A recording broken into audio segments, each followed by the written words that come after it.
Hey guys, tonight you find yourself standing on a muddy road outside a small medieval town with cold mist drifting up from the river and settling against the stone walls like a pale woolen blanket. Your boots are already heavy with mud. Your cloak smells faintly of damp sheep, and somewhere beyond the gate a monastery bell counts the hour with the patient certainty of something that does not care whether your feet are freezing. Horse breath hangs white in the winter air. Torchlight trembles along the gatehouse. Smoke curls from crooked chimneys and disappears into a low grey sky.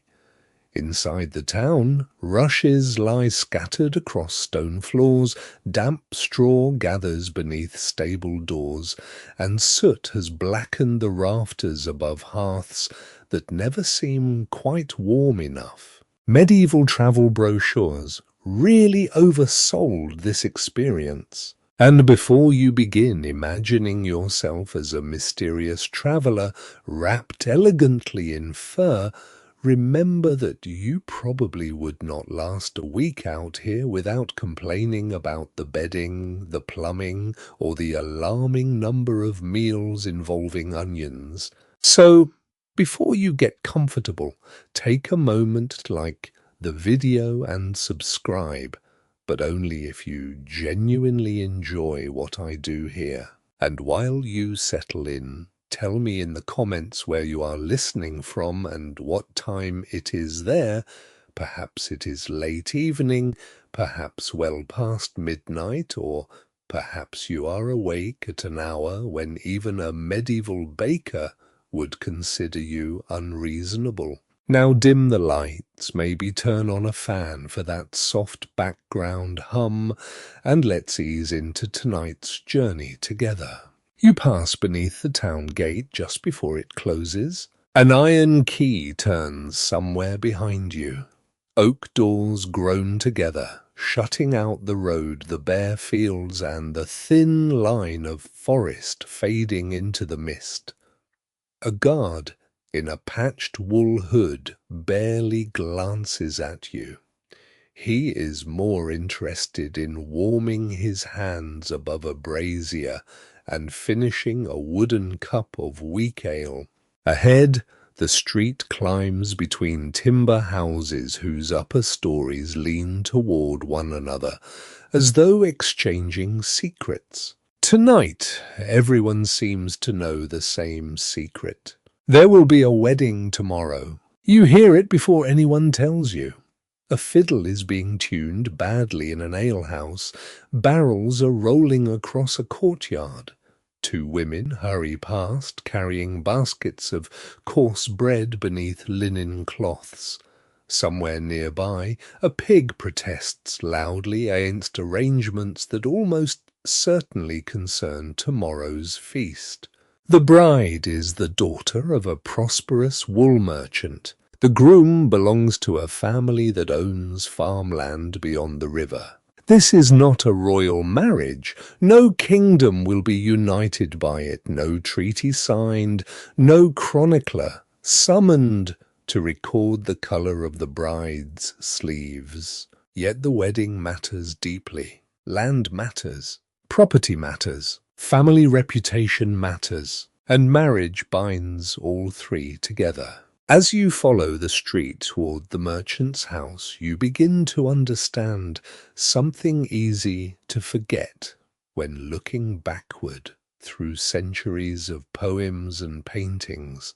A medieval wedding night rarely begins with romance. It begins with negotiation. The household stands near the market square, broad enough to advertise prosperity without pretending to be noble. Its lower walls are stone, its upper floor timber-framed, and its shutters are already closed against the evening cold. Inside, the air feels warmer but hardly peaceful. Servants move through the hall carrying benches and folded cloth, a cauldron of pottage bubbles near the hearth.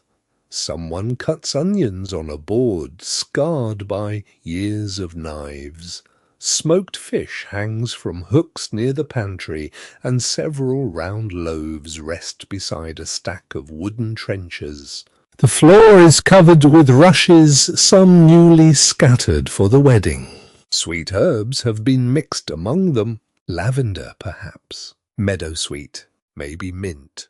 People say fragrant rushes make a room healthier. Some swear certain herbs also discourage fleas. No one can quite agree whether the fleas ever receive this information. Near the hearth sits the bride. She is not weeping. She is not smiling either. Her name is Agnes, and she is perhaps 20 years old enough by the standards of her community to understand exactly what tomorrow means. Her mother examines a length of cloth beside her. An aunt mutters about sleeves. A cousin carefully repairs embroidery by candlelight. Agnes sits with her hands folded beneath a fur-lined cloak and listens while everyone discusses her future, as though she is both present and somehow not entirely part of the conversation. The marriage has been planned for months. There has been talk of money wool grazing rights, household goods, and what Agnes will bring with her. A chest stands against the wall. Inside are folded linens, a wool blanket, clothing, perhaps a belt with metal fittings and other goods intended to begin her married household. Such chests are important things. They hold cloth documents, money, and memories. They can also hold the uncomfortable evidence that marriage is not merely a promise between two people. It is an arrangement between households. Across town, the groom's relatives are likely making calculations of their own. Tomorrow vows will be spoken. Blessings will be given. Ali will be poured. But tonight, numbers still hover over everything. How much land? How many animals? What portion of property belongs to whom? What happens if one spouse dies? What happens if no child survives? These questions belong to the marriage as surely as the ring. A bell sounds again in the distance. Agnes looks towards the shuttered window. Perhaps she is wondering about tomorrow night. Perhaps she is thinking only about the ceremony. Even now it is hard to tell whether medieval brides approached such nights primarily with fear, curiosity, resignation, excitement, or some mixture of all four. Personal feelings rarely survive clearly in the records. Contracts survive. Court cases survive. Church rulings survive. The quiet thoughts of one young woman beside a smoky hearth usually do not. Her aunt rises and crosses herself before a small painted image of the Virgin. She murmurs a prayer. Marriage has its practical side, but it also lives beneath a thick covering of belief. Saints may be asked to protect a bride. Relics may be visited. Prayers may be said for fertility. A mother might tie a small charm into clothing, though a priest would probably object if he noticed. Old customs sit comfortably beside Christian ritual in ways that seem perfectly ordinary to the people around you. A dried herb tucked into a garment can coexist with the saint's medal. A whispered folk remedy can follow a formal prayer. Medieval life is rarely neat enough to separate belief into tidy boxes. You move closer to the fire. Someone gives you a wooden bowl of pottage and a chunk of dark bread. The pottage is thick with peas, onions, and whatever vegetables survived storage. It is plain hot and extremely welcome. Tomorrow's feast will be richer. Tonight is for preparation. Outside rain begins tapping against the shutters. A servant enters carrying wet firewood and curses softly when smoke rolls back into the hall. Agnes's father appears at the doorway with another man. Their conversation lowers almost immediately. You catch fragments, a payment, a field, a promise already witnessed. Then they disappear into a smaller room where documents are kept. An ink-stained clerk has been there earlier. He has written down what everyone expects to remember, because memory becomes surprisingly flexible when land is involved. The bride remains beside the hearth. Her mother finally sits next to her. For a while, neither speaks. The hall slowly quiets around them. Candles shorten. The rushes crackle beneath passing feet. Somewhere in the yard, a dog scratches at a door and is ignored. Tomorrow, Agnes will stand before witnesses.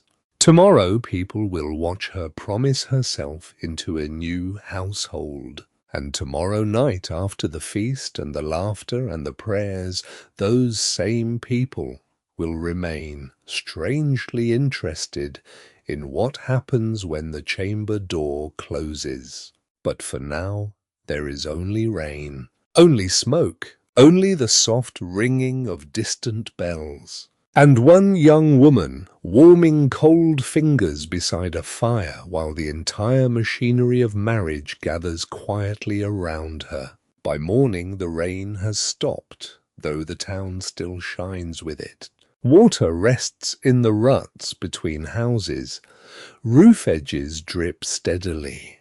The market square smells of wet timber, dung, smoke, and bread, beginning to bake somewhere behind a row of narrow shutters.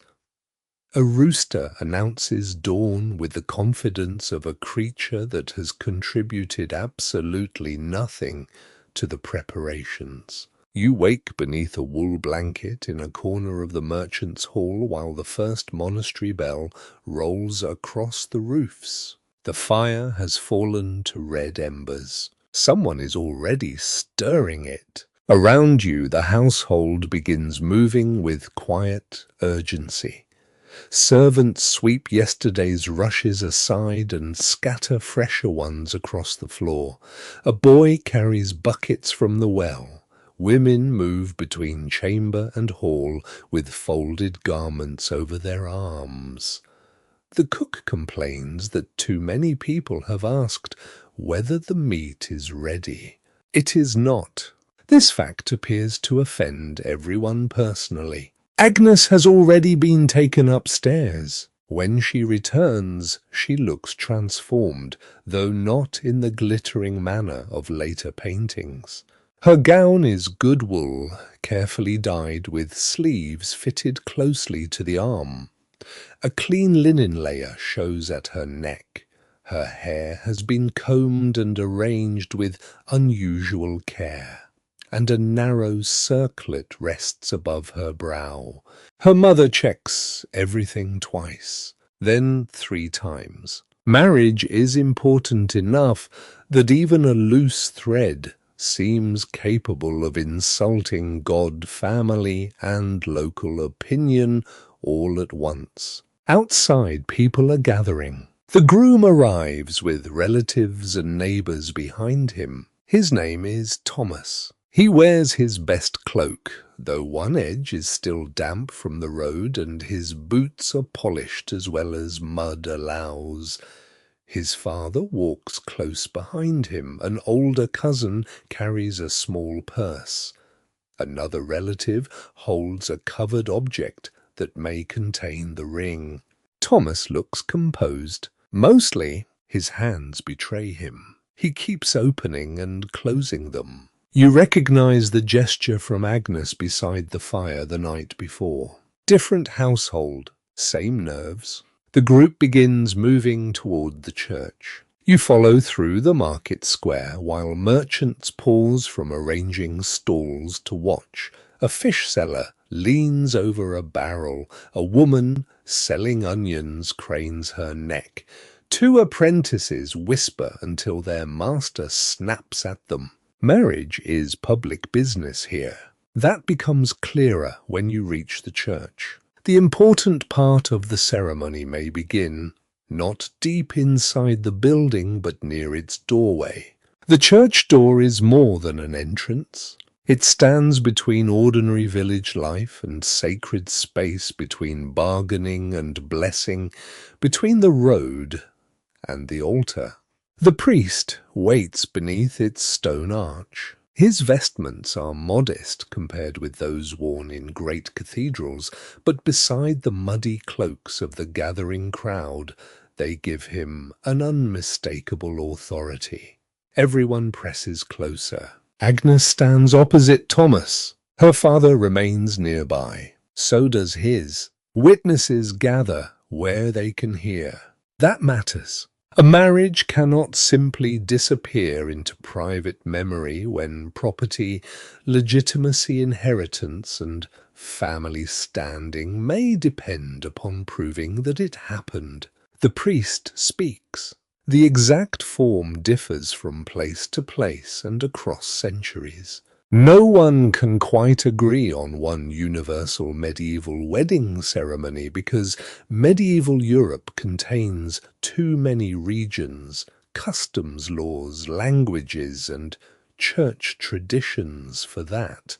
But one thing carries enormous weight: consent. Agnes and Thomas must make their promises. The crowd quiets. Even the apprentices stop whispering. Thomas speaks first, then Agnes. You hear the words carried through the cold morning air. They are simple compared with everything surrounding them. The months of negotiation, the folded linens, the land, the payments, the relatives, the expectations. Yet these spoken promises matter. In much of medieval Christian teaching, the couple themselves give the consent that makes the marriage.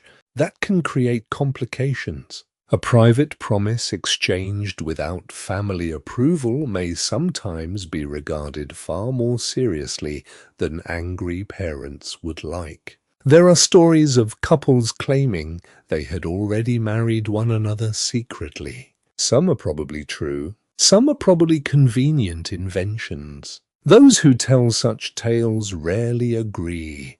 Today, however, nothing is secret. Half the neighborhood is watching. The ring appears. Thomas takes it carefully. Depending on local custom, money or other tokens may also be displayed or exchanged because affection is lovely. But medieval society prefers affection accompanied by clearly understood property arrangements. The priest blesses the union. Agnes's father watches the ring as closely as he watches his daughter. You begin to sense the double nature of the moment. It is sacred and legal, personal and communal, tender and practical. Marriage is expected to do many jobs at once. The group passes into the church. The light changes immediately. Outside, the morning is pale and silver. Inside, beeswax candles make small golden islands in the dimness. The air carries stone-cold incense, old wood, and damp wool.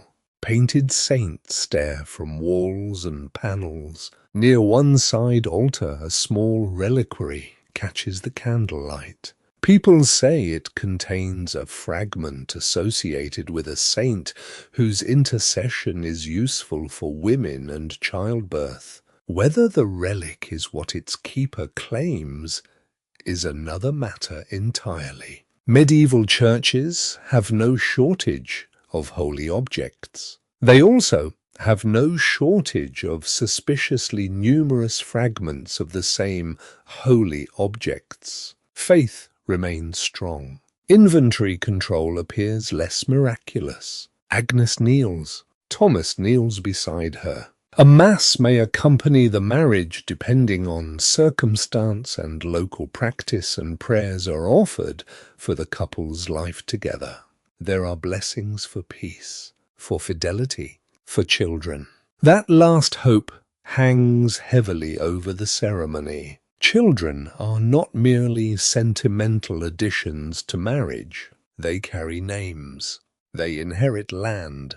They continue households. Among nobles they may preserve dynasties. Among peasants and townspeople, surviving sons and daughters can determine who works a holding, receives property, or supports aging parents. The wedding night has not arrived yet, but its purpose is already present in every prayer for fertility. You notice Agnes lower her head. Beside her, her mother fingers a small object hidden in one palm.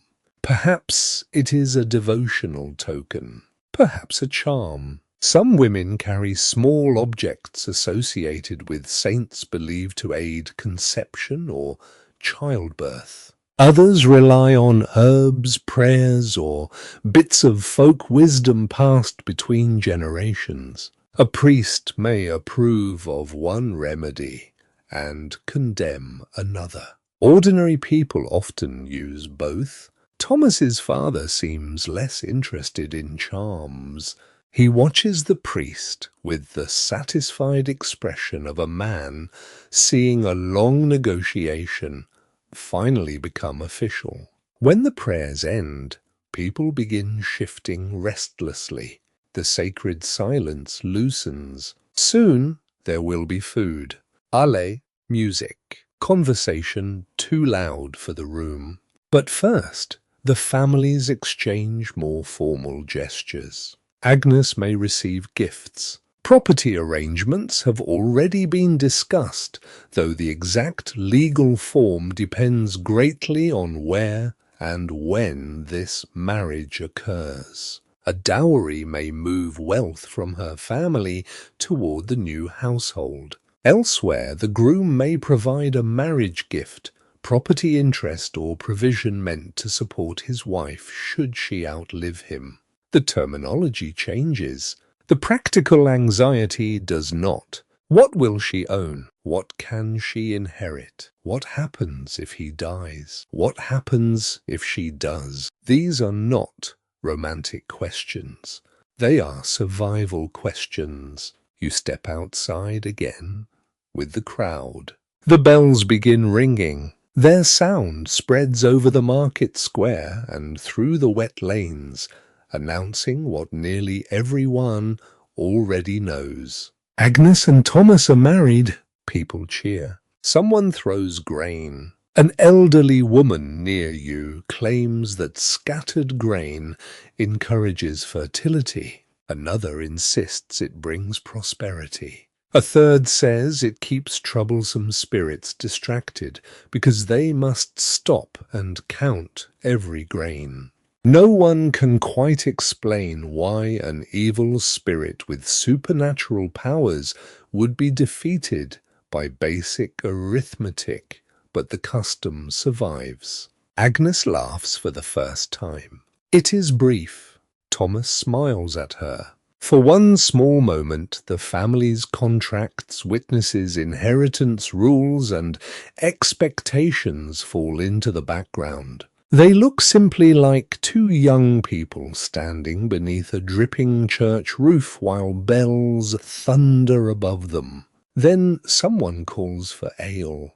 The spell breaks. Everyone begins moving toward the merchant's house. The feast awaits. So does the long afternoon. And beyond it, though no one says so directly, yet waits the chamber that has occupied the whispered thoughts of half the wedding party since dawn. You walk beside the others through the wet square. Behind you, the church bell continues ringing. Ahead, smoke rises from the feast hall. And Agnes, now legally and publicly joined to Thomas, crosses the muddy street toward the celebration carrying a new name, new obligations, and a future that has suddenly become much more real. By the time you return to the merchant's house, the quiet order of the morning has vanished. The hall is alive. Smoke hangs beneath the rafters in slow grey ribbons. Beeswax candles burn in iron holders along the walls, though daylight still pushes weakly through the shutters. Fresh rushes cover the floor mixed with sweet herbs that release their scent whenever someone steps across them. Platters move from kitchen to table. Wooden cups knock together. Somewhere near the doorway, a musician tests the same 3 notes on a fiddle until you begin to suspect that this may be the entire extent of his professional training. Agnes and Thomas enter beneath a burst of cheers. For the first few moments, they are hardly allowed to move. Relatives embrace them. Neighbours press forward. An elderly uncle says something that makes Thomas laugh and Agnes lower her eyes. You do not hear the words, but judging by the reaction of everyone nearby, they concern marriage in a way no priest would have chosen for the morning ceremony. The newly married couple are led toward the high end of the hall. They sit where everyone can see them. That is the first thing you notice. Even during the feast, there is very little escape from being watched. A medieval wedding may celebrate 2 people, but privacy is not among the gifts traditionally provided. Food arrives in waves. First come loaves of coarse bread along with better white bread reserved for those of higher standing at the table. Wooden trenchers appear beneath portions of meat and sauce. Bowls of pottage are set down thicker and richer than last night's meal. There are onions, herbs, cheese, and smoked fish. A roasted goose appears to general approval. Another platter carries pork. A servant pours ale generously. Wine is available too, though not everyone drinks it. The smell of roasting fat mingles with wood smoke, damp wool spices, and the faint sweetness of crushed herbs beneath your boots. You find yourself squeezed onto a bench beside a man who introduces himself as a cousin of Thomas and immediately begins telling you how much ale he can drink. This is valuable information because he repeats it every few minutes. Meals like this follow rules of status that everyone understands, even when nobody explains them aloud. The more important guests sit closer to the honored places. Serving dishes may be shared. Knives are common enough, but forks are not yet universal companions at the table depending on where and when you find yourself. People eat with fingers. They use spoons. They cut food with personal knives. Bread serves as both food and sometimes a practical surface beneath other food. A good trencherman learns to eat without depositing most of dinner on his clothing. Your neighbor has apparently studied under a different tradition. A piece of sauce-covered meat lands on his sleeve. He looks at it thoughtfully, then eats it anyway. Across the hall, Agnes sits beside Thomas. They speak now and then, but people constantly interrupt them. One aunt brings advice. Another relative raises a cup and offers a blessing. A merchant makes a speech about prosperous households. Someone else immediately follows with a joke about producing children quickly.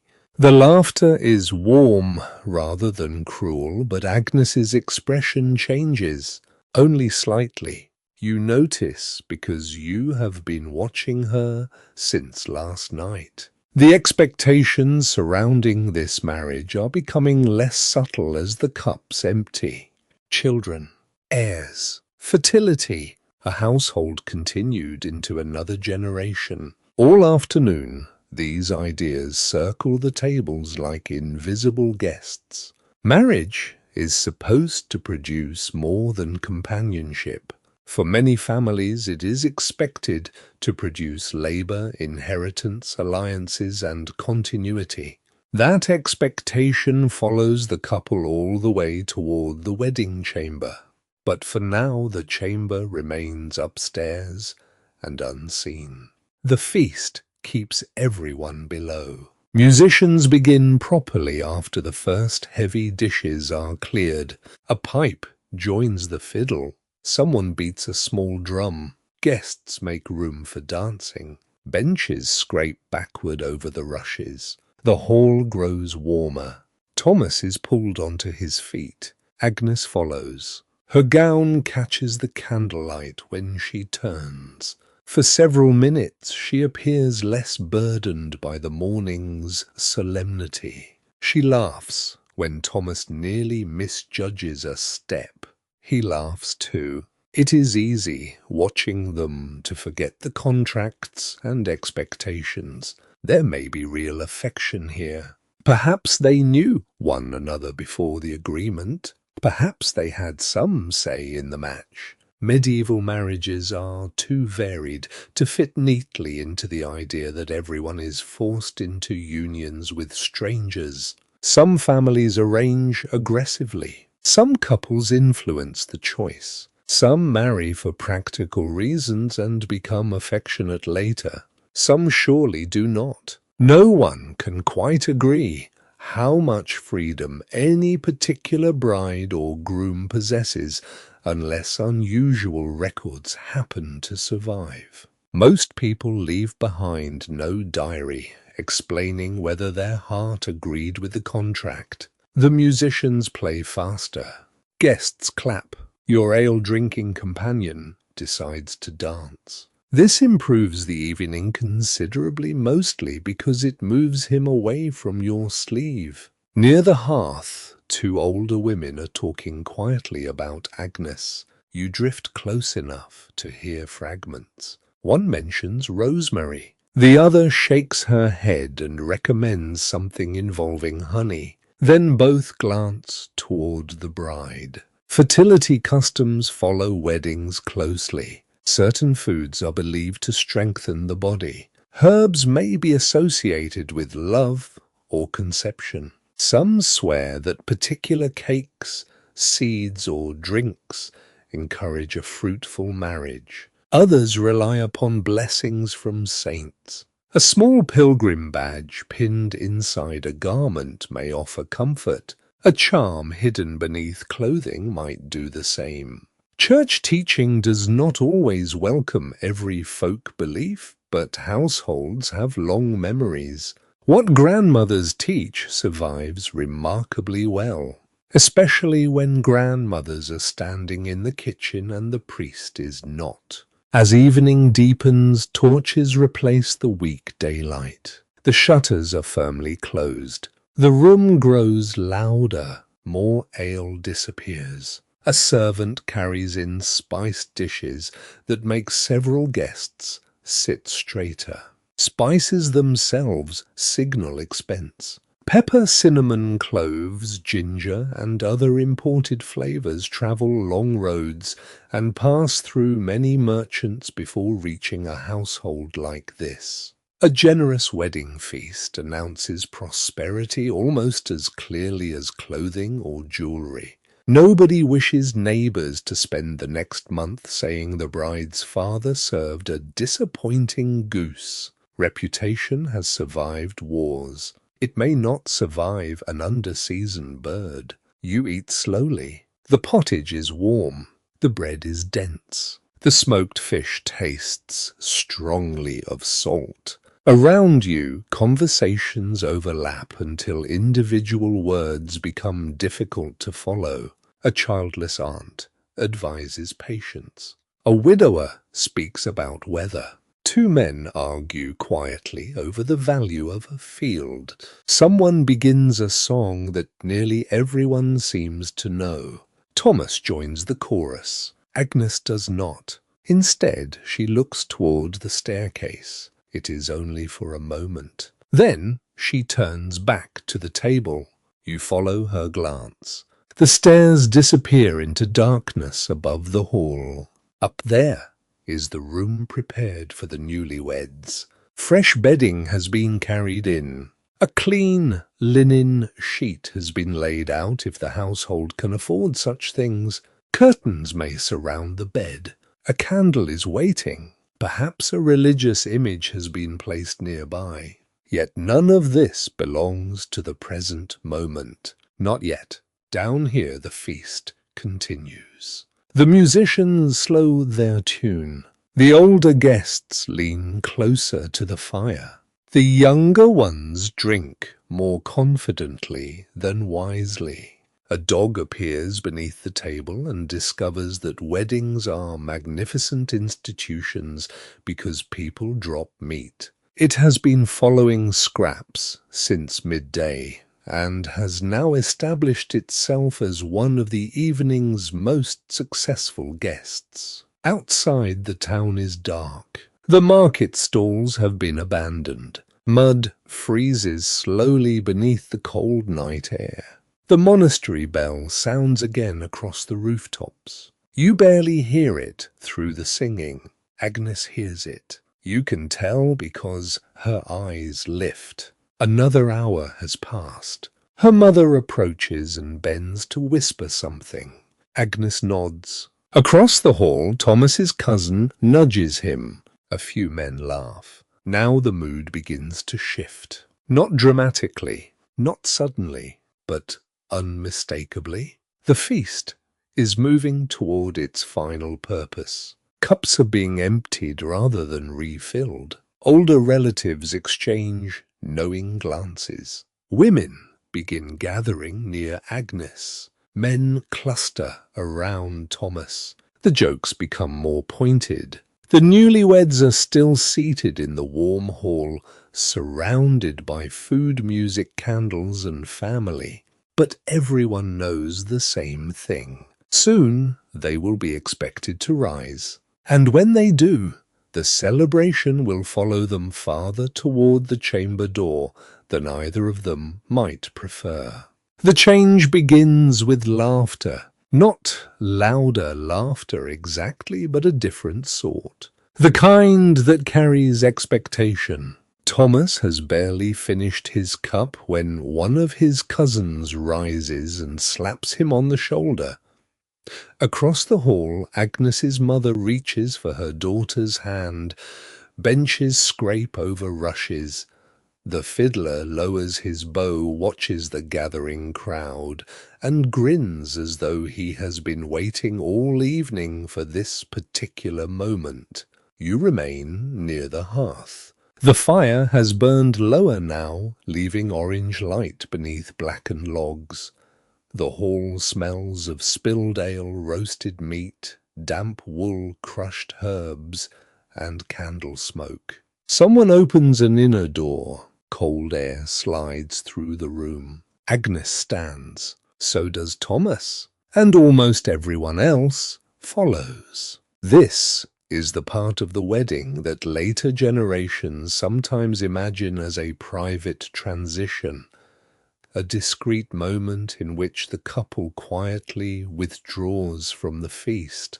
Here discretion has apparently taken the evening off. The guests begin moving toward the stairs. Not every medieval wedding includes exactly the same bedding ceremony. Customs differ from region to region, from household to household, and across centuries. Some rituals are elaborate, others are restrained. No one can quite agree how common the most intrusive versions truly are. But the basic idea is familiar in many places. The newly married couple do not simply disappear unnoticed. They are escorted.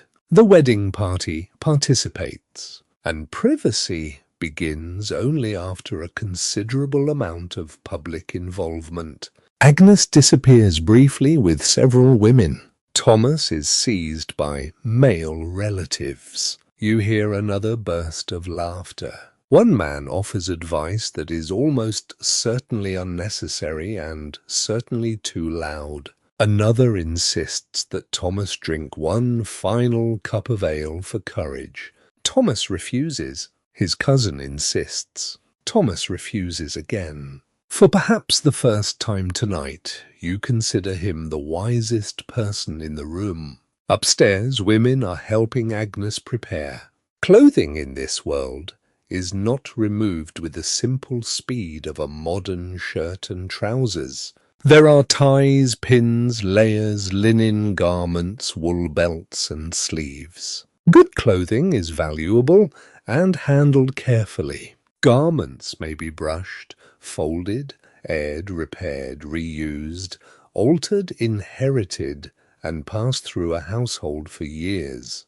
Nobody throws an expensive gown onto the floor for dramatic effect. Textiles cost far too much for romance to defeat household accounting.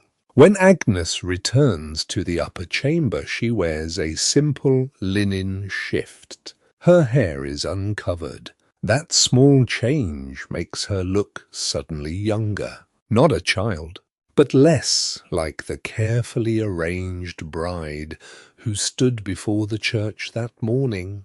The circlet is gone. The formal gown is gone. The public costume of marriage has been stripped away. Her mother remains beside her. An older aunt adjusts the bedding. The bed itself dominates the room. Its wooden frame is substantial, one of the household's more valuable possessions. Rope or supporting material beneath the mattress keeps it raised from the cold floor. A mattress stuffed with straw wool feathers or some combination offers considerably more comfort than the benches below. Heavy curtains hang around it. Those curtains are not decoration alone. They preserve warmth. They reduce drafts. And in a world where servants, relatives, children, and guests may sleep surprisingly close together, they create one of the closest things available to a movable wall. Fresh linen has been spread across the bed. A wool blanket lies folded above it. Someone has placed rosemary nearby, perhaps for fragrance, perhaps for luck, perhaps because an aunt insists that her own wedding went well after rosemary was placed beneath the pillow 30 years earlier, and once an aunt has 30 years of anecdotal evidence. Medieval science has very little chance. On a small chest beside the bed burns a beeswax candle. Its light is steadier and sweeter smelling than cheaper tallow. Beside it stands a little religious image. Agnes's mother touches it, then crosses herself. She whispers a prayer for peace in the marriage. Another woman murmurs something about fertility. A third adjusts Agnes's hair. You sense the strange mixture again. Church blessing, household ritual, family superstition, practical preparation, all layered together. Downstairs, the men begin singing. Badly. The song rises through the floorboards. Agnes closes her eyes for a moment. Her aunt smiles. Perhaps she remembers feeling exactly the same way. Then footsteps sound on the stairs. Thomas arrives, surrounded by companions carrying candles and torches. The room suddenly feels too small. The men enter. More guests squeeze into the doorway. A few remain in the corridor. Someone jokes about the strength of the bed frame. Someone else advises Thomas not to snore. Thomas's father tells everyone to behave. This instruction has approximately the same effect as asking geese not to be geese.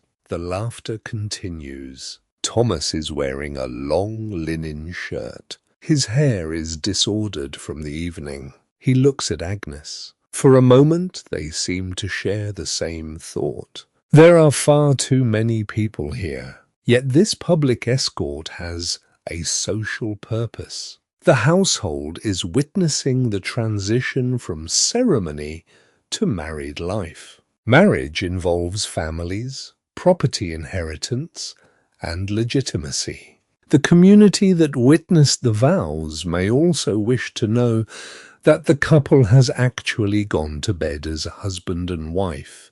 That does not necessarily mean witnesses remain to observe anything intimate. Popular stories can exaggerate medieval intrusiveness. In many bedding customs, guests escort the couple, place them in bed, offer prayers, make jokes, perhaps bless the chamber, and then leave. Still, from Agnes's point of view, the distinction may provide limited comfort. A dozen people standing around your bed before leaving is not exactly solitude. The priest appears at the doorway. The laughter softens. In some places, clergy may bless the marriage bed or chamber. A prayer is spoken. The room becomes briefly solemn. Agnes and Thomas kneel or lower their heads. The priest asks for divine protection over their union, for harmony, for fidelity, and, inevitably, for children. The expectation enters the room once again. It has followed them from contract to church, from church to feast, and now from feast to bed. An older woman quietly tucks something beneath a corner of the mattress. You cannot see what.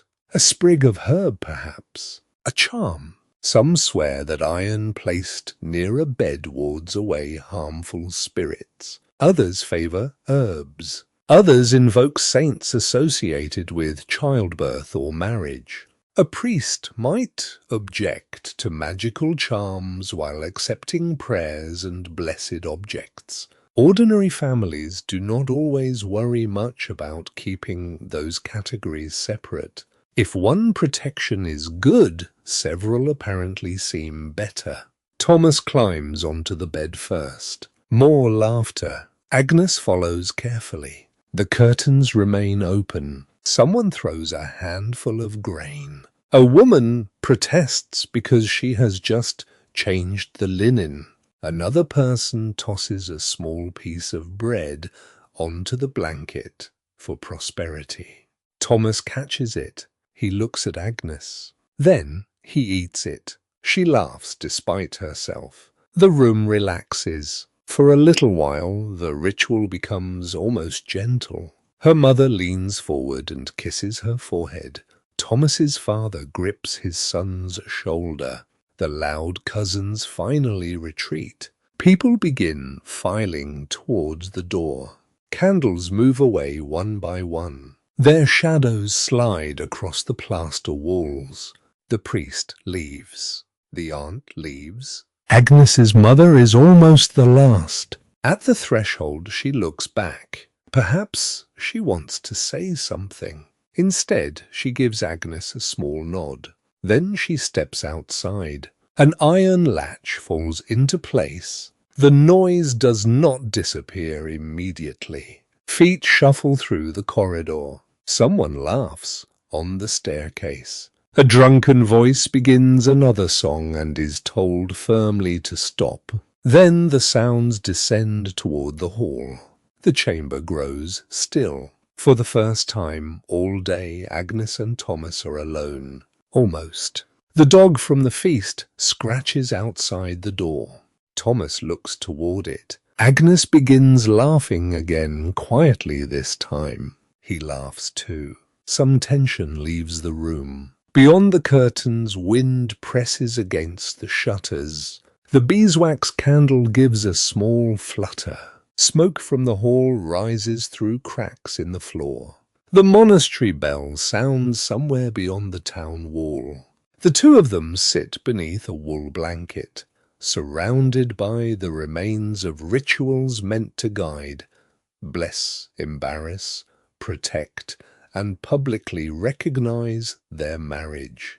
Rosemary rests near the pillow. Grain lies scattered across the sheet. A piece of bread is missing because Thomas has eaten the evidence. And beneath all the joking prayers, charms, and family expectations lies one uncomfortable truth. Even when the door finally closes, the wedding night does not entirely belong to the couple.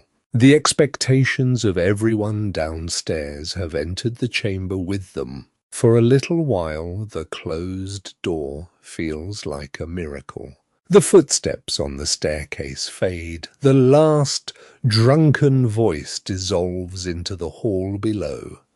Even the dog finally gives up scratching and settles somewhere against the wall, apparently satisfied that no further goose will be distributed tonight. Agnes and Thomas sit quietly beneath the heavy wool blanket. The candle beside them has burned almost halfway down. Its flame throws soft shadows across the bed curtains, turning the enclosed space into a small chamber inside the larger chamber.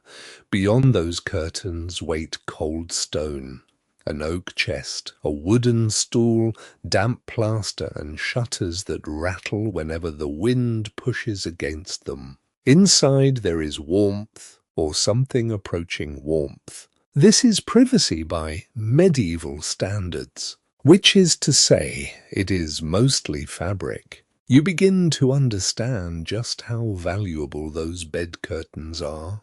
A substantial bed in a prosperous household may be surrounded by curtains, not merely because they look impressive, but because they trap heat and create a narrow boundary between sleepers and the rest of the room. The curtain becomes wall-door insulation and social suggestion all at once. When it is drawn, polite, people are expected to behave as though they cannot see you. Whether they also behave as though they cannot hear you is another matter. Below, someone drops a cup.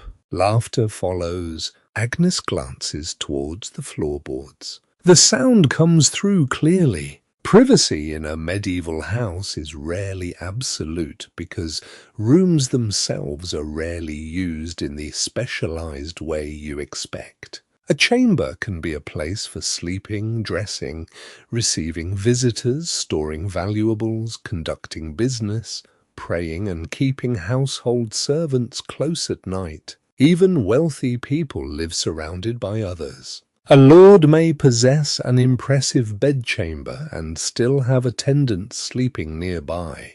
A noblewoman may have ladies, servants, or children within calling distance. The poorest households face even tighter quarters. In a peasant cottage, an entire family may sleep in one main room, sometimes close to livestock kept under the same roof or just beyond a partition. A newly married couple might have a bed. They might have a curtained bed. They might have a separate room. Or they might have none of these luxuries. Some swear that wedding nights always involve grand private chambers, candlelight embroidered sheets, and great carved beds. Such images survive well in paintings and romances. They survive rather less well when you squeeze 6 people, 2 chests, sacks of grain and a goose into a timber cottage in February. Even now it is hard to tell how much privacy an ordinary couple enjoys in every region because households vary enormously. In a prosperous townhouse like this one, Agnes and Thomas are fortunate. They have a door. They have curtains. They even have a latch. That already puts them ahead of many couples. But the room is not silent. Nothing in this house is truly silent. Timber settles. Wind whistles through gaps. Someone snores downstairs. A servant crosses the passage carrying a lantern. You see its light creep beneath the door. Then comes a whisper. 2 voices. Women, perhaps Agnes's cousins. They pause outside. A muffled giggle follows. Agnes stares at the door. Thomas sighs. The whispering disappears rapidly down the corridor. It is difficult to tell whether the listeners were curious, teasing, or simply passing by. You suspect Thomas chooses to believe the third possibility because it allows him to retain some faith in humanity. Curiosity about newlyweds is hardly surprising. The marriage has occupied the entire household for days. Everyone has prepared food, clothing, bedding gifts, documents, candles, and prayers. Then suddenly, the most symbolically important part of the evening occurs behind a closed door. Of course, people wonder, but medieval architecture is not designed to protect secrets. Stone castle walls may be thick, yet chambers connect through corridors, galleries, stairs, service passages, and adjoining rooms. Doors are heavy but rarely soundproof. Timber houses are even more generous about sharing noise. Floors creak. Walls transmit conversation. Smoke finds every crack. So does gossip, especially gossip.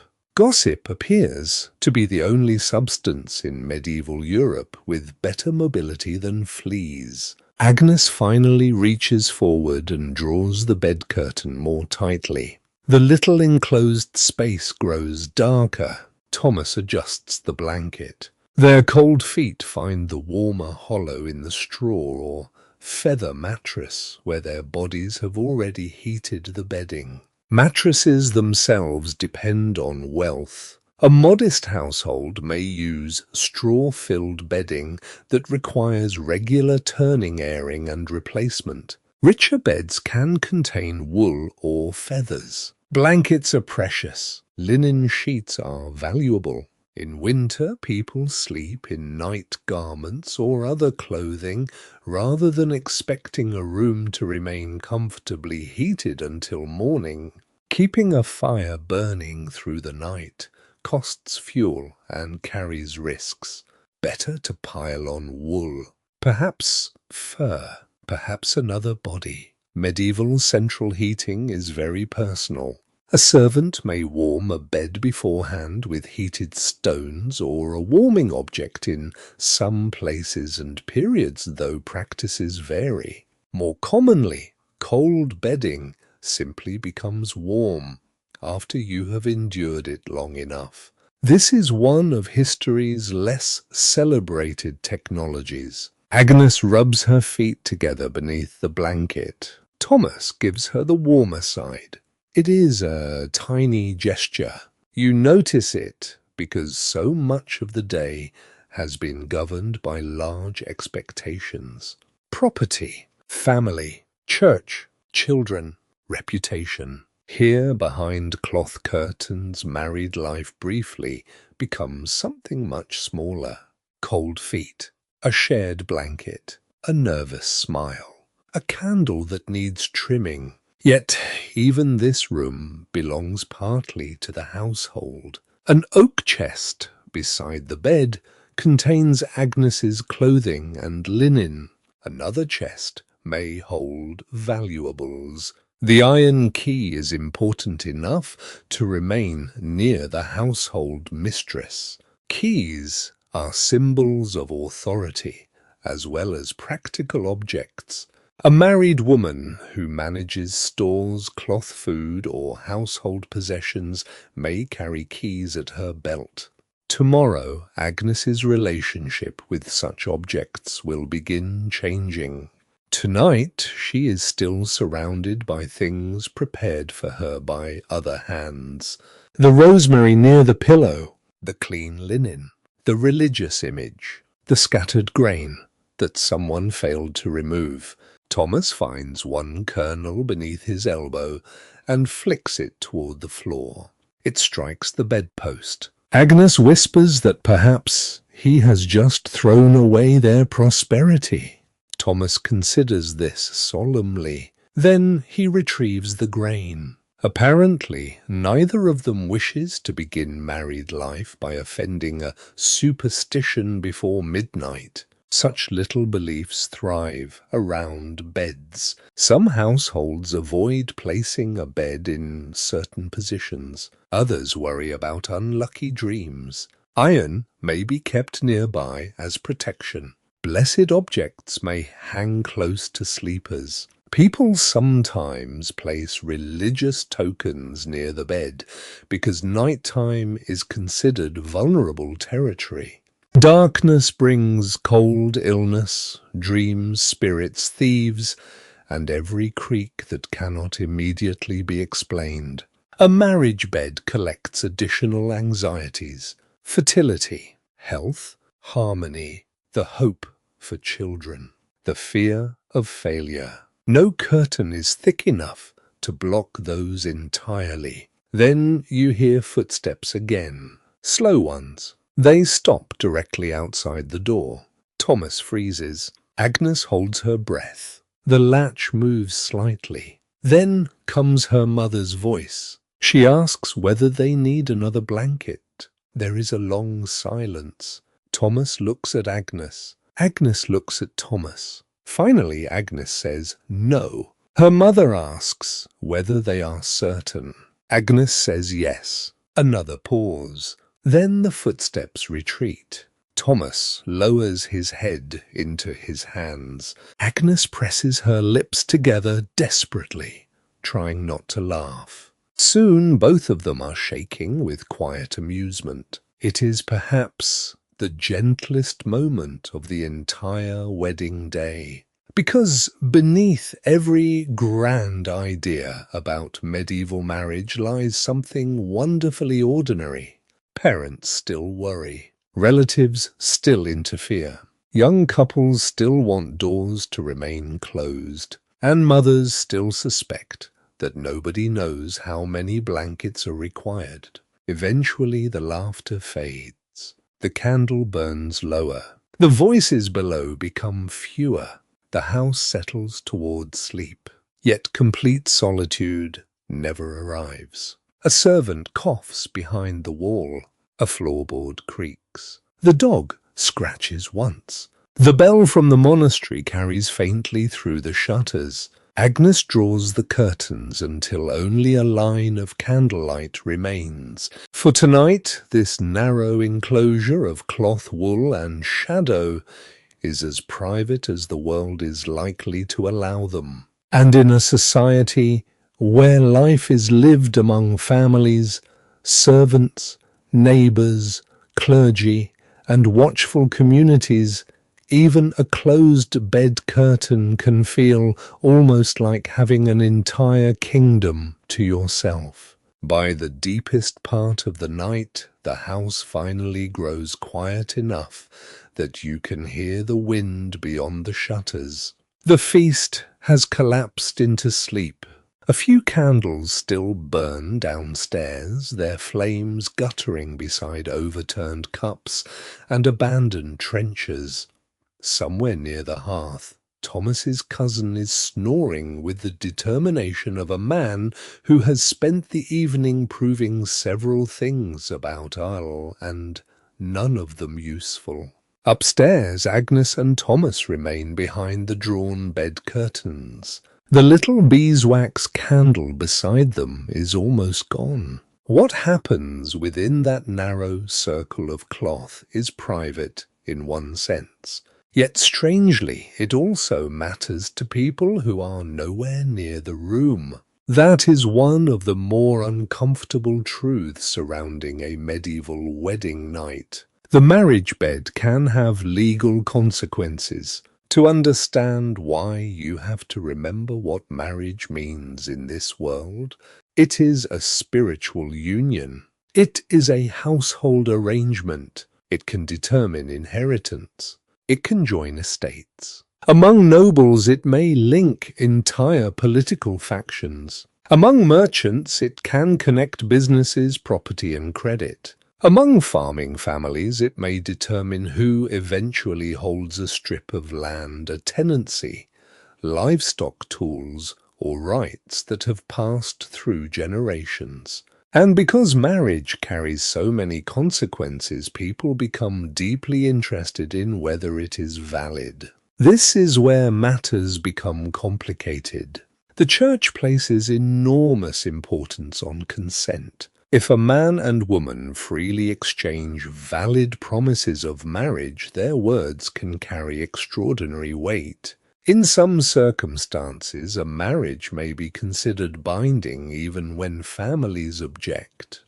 This is one reason secret marriages cause such trouble. Imagine two young people standing beside a roadside shrine at dusk. No priest, no feast, no musicians, no rosemary beneath the mattress. Just two promises whispered while rain falls through the trees. Depending on the words used and the legal setting, those promises might later become the center of a serious dispute. One family may insist there was never a marriage. The couple may insist there was. A church court may then have to untangle what happened. And medieval courts love witnesses almost as much as medieval families love gossip. Did anyone hear the promises? Were they words of marriage in the present, or promises to marry later? Did the couple afterward live together as husband and wife? Did they share a bed? That final question can matter. Not always in the simple way later stories suggest, but consummation may strengthen claims about the status of a union. The distinction between different forms of consent can be significant. A promise, meaning in effect, I take you as my spouse now, may be treated differently from I will marry you in the future. A future promise followed by physical consummation could, under some medieval canon law traditions, acquire a stronger binding force. No one can quite agree how consistently ordinary people understood these distinctions. You can hardly blame them. Even trained clerics argue over such matters. Expecting a shepherd who has spent his entire day rescuing sheep from a hedge to master canon law before supper seems optimistic. Still, these rules affect real lives. If Agnes and Thomas were ever drawn into a dispute about their marriage, witnesses to the public ceremony would make their position much clearer. The church door, the priest, the relatives, the ring, the entire town practically leaning forward to hear the vows. Their marriage is not hidden. But even in a public union, consummation can become significant for other reasons. Suppose a marriage is challenged. Suppose one spouse claims that the union was never completed. Suppose an annulment is sought because of an impediment recognized by church law. Then matters normally confined behind bed curtains may enter the formal world of testimony. That does not mean that every medieval marriage requires someone to inspect the sheets the following morning. Popular imagination often turns exceptional customs into universal rules. Some courts and communities may seek evidence of consummation in specific disputes. Some families may expect signs or testimony, but the exact practices vary greatly by place, period, class, and circumstance. Those who tell the tale never fully agree, especially when later stories become more dramatic than the records themselves. And medieval people are perfectly capable of exaggeration. They did not require the invention of social media to achieve this. Sometimes a couple themselves may simply state that the marriage has been consummated. In other cases, servants or household members might testify that the pair shared a bed or were left alone together. Among royalty and high nobility, the political significance can become much greater.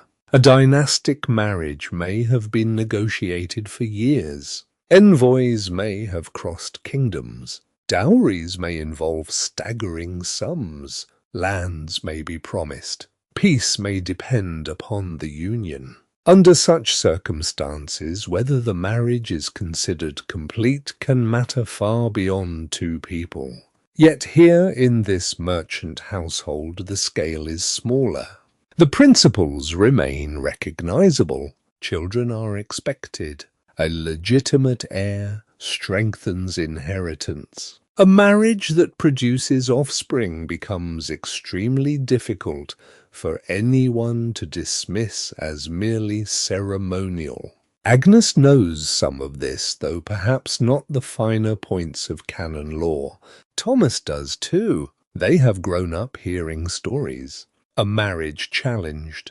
A bride returned to her family. A lord who claims his union was never properly completed. A widow whose children's legitimacy is questioned. These are not abstract legal puzzles. They affect who belongs to which household and who receives what when someone dies.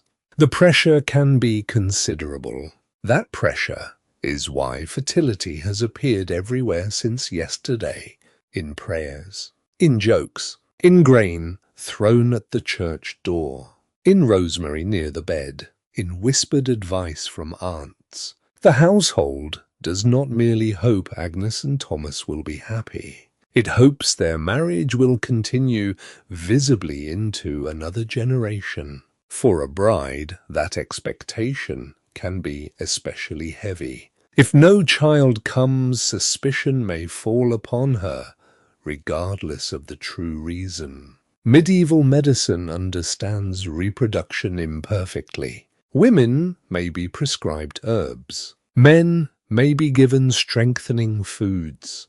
Both may seek prayers. Some visit shrines associated with fertility. Others use charms that clergy consider suspicious. A healer may suggest warming remedies because health is often understood through ideas about bodily balance, heat, cold moisture, and dryness. Certain foods are believed to influence fertility because they are thought to possess suitable qualities. Eggs, wine, spices, herbs, even particular animal products appear in recipes whose effectiveness is, to put it gently, difficult to defend. Some swear that sleeping with a certain herb near the bed encourages conception. Others say a pilgrim badge touched to a saint's shrine offers greater protection. And if both are available, many people see no reason not to try both. The candle beside Agnes burns lower. The flame leans. A thread of wax slips down its side. Downstairs, the old house creaks. You think again about how strange this marriage night is. The church says consent matters. Families care about property. Communities care about reputation. Courts care about proof. Parents care about heirs. Priests care about lawful union. And somewhere, beneath all those layers, sit two tired people who have spent the entire day being watched. The legal world can speak of consummation as evidence. Families can speak of it as duty. Dynasties can treat it as political necessity.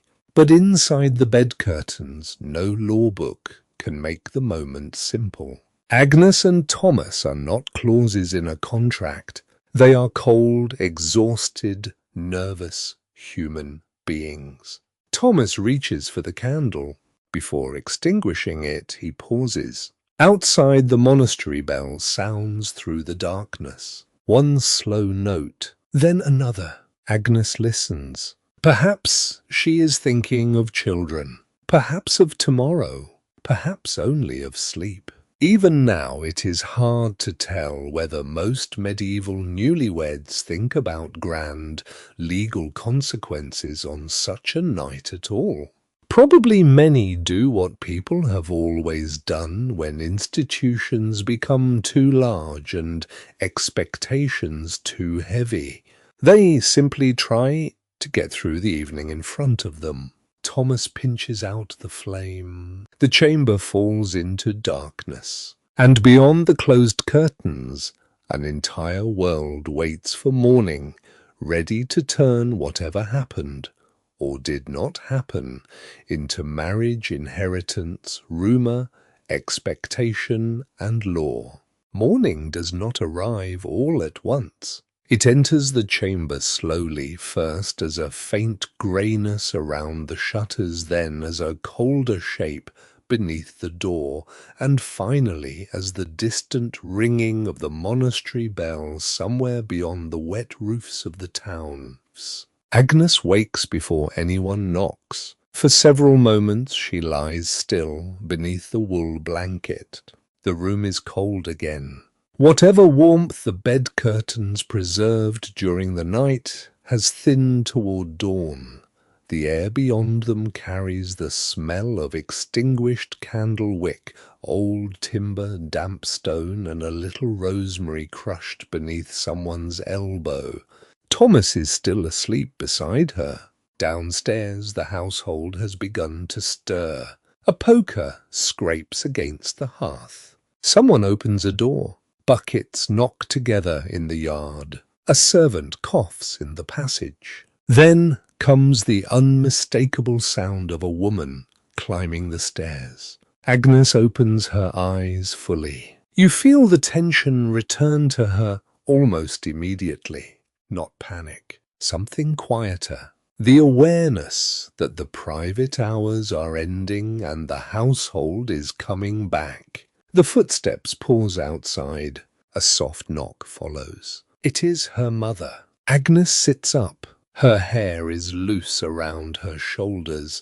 The careful arrangement from yesterday is gone, along with the circlet, the formal gown, and nearly everything that made her look like the ceremonial bride who stood beneath the church arch. Now she looks simply tired. Her mother enters carrying a folded gown and a small basin of water. She does not ask questions, not yet. That restraint may be kindness. Behind her comes the aunt who recommended rosemary, followed by another woman carrying bread and warm ale. Thomas wakes, sees the gathering female council, and decides with remarkable speed that this is an excellent moment to find his boots. He dresses and leaves. The aunt watches him go. Then she closes the door. Agnes exhales. Women often prepare other women for marriage in ways formal ceremonies do not record. Advice passes quietly through kitchens, chambers, spinning rooms, washhouses, and bedsides. Mothers speak. Aunts speak more freely. Widows speak with the confidence of veterans. Neighbors provide information whether invited or not. Some of that advice concerns household management. Keep the keys carefully. Know what grain remains in the storehouse. Watch how much ale the servants drink. Air the bedding. Do not let damp linen sit folded too long. Count candles. Remember feast days. Know which merchant gives short measure. But some advice turns toward married life itself. Agnes heard plenty before yesterday. Her aunt told her not to appear frightened. Another woman told her that modest fear was proper. Someone advised patience. Someone else advised firmness. One neighbor whispered that men respect silence. A widow replied that silence is precisely why some men never learn anything.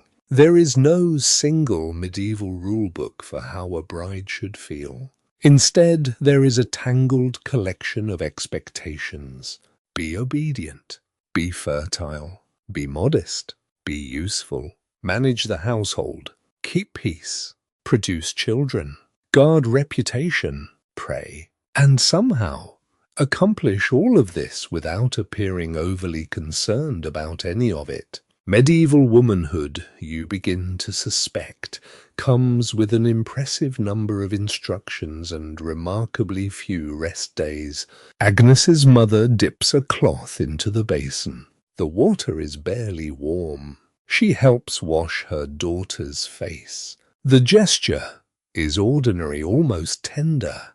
Then the aunt begins discussing remedies. Apparently, yesterday's rosemary was only the beginning. She recommends a drink made with honey and certain herbs. Another woman suggests fennel. Someone mentions mugwort. Another objects that mugwort is better used for other complaints. The conversation becomes increasingly confident and decreasingly scientific. Medieval medicine often works from theories of bodily balance inherited from ancient learning and adapted through centuries of practice. Heat and cold matter.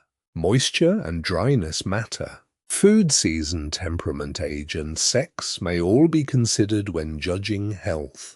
At the same time, folk remedies flourish beside learned medicine. A village healer may know herbs from long experience. A physician may consult medical texts. A grandmother may insist that neither understands anything compared with her.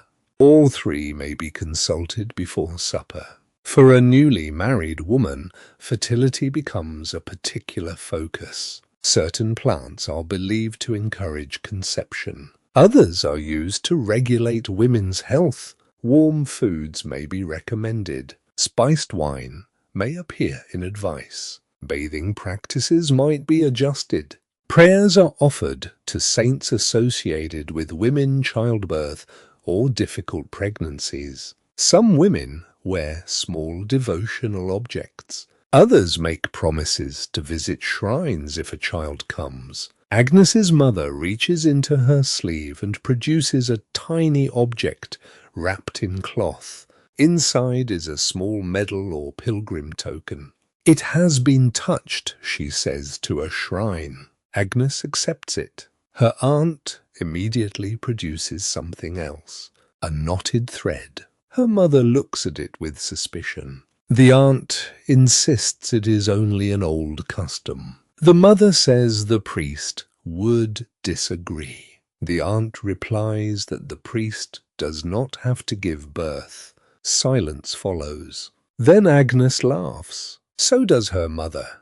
The charm is placed inside the chest rather than around Agnes's neck, which appears to satisfy theology, family peace, and auntly stubbornness equally badly. Some swear knotted cords, special stones, bits of cloth or herbs can protect women from misfortune. Others believe knots themselves can hinder fertility and must be loosened. No one can quite agree whether knots are protective, dangerous, or simply suffering from an unfortunate reputation. Yet the beliefs reveal something beneath the superstition. Fear, pregnancy, and childbirth are dangerous. Women know this. They have seen sisters, neighbors, mothers, and friends endure long labors and difficult recoveries. They know babies may not survive infancy. They know mothers sometimes do not survive childbirth. That knowledge sits quietly behind the cheerful demands for heirs. Agnes knows it too.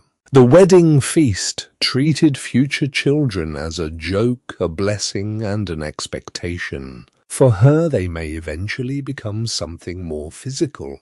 That thought gives the mourning a different weight. Her mother seems to sense it. She stops discussing charms. Instead, she takes Agnes's hand. For a while, nobody speaks. Below them, someone begins sweeping the hall. Rushes scrape across stone. A dog barks at the back door. The same dog from last night appears moments later in the corridor, having apparently decided this family now belongs to him. It pushes its nose through the partly open door.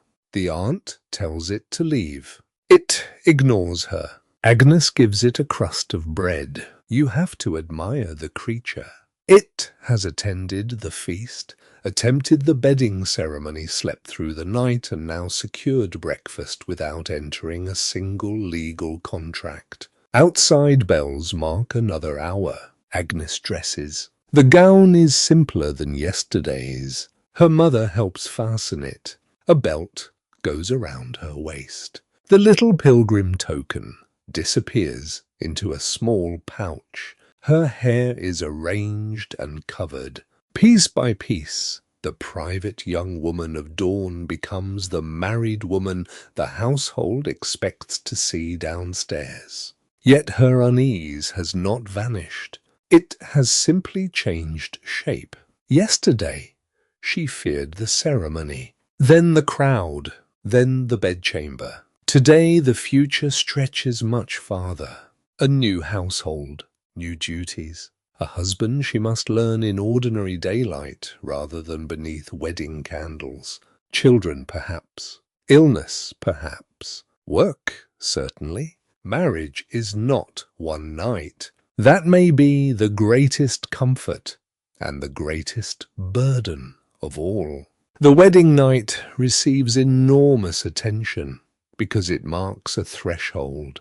But after the candles go out and relatives stop whispering at doors, marriage becomes something slower.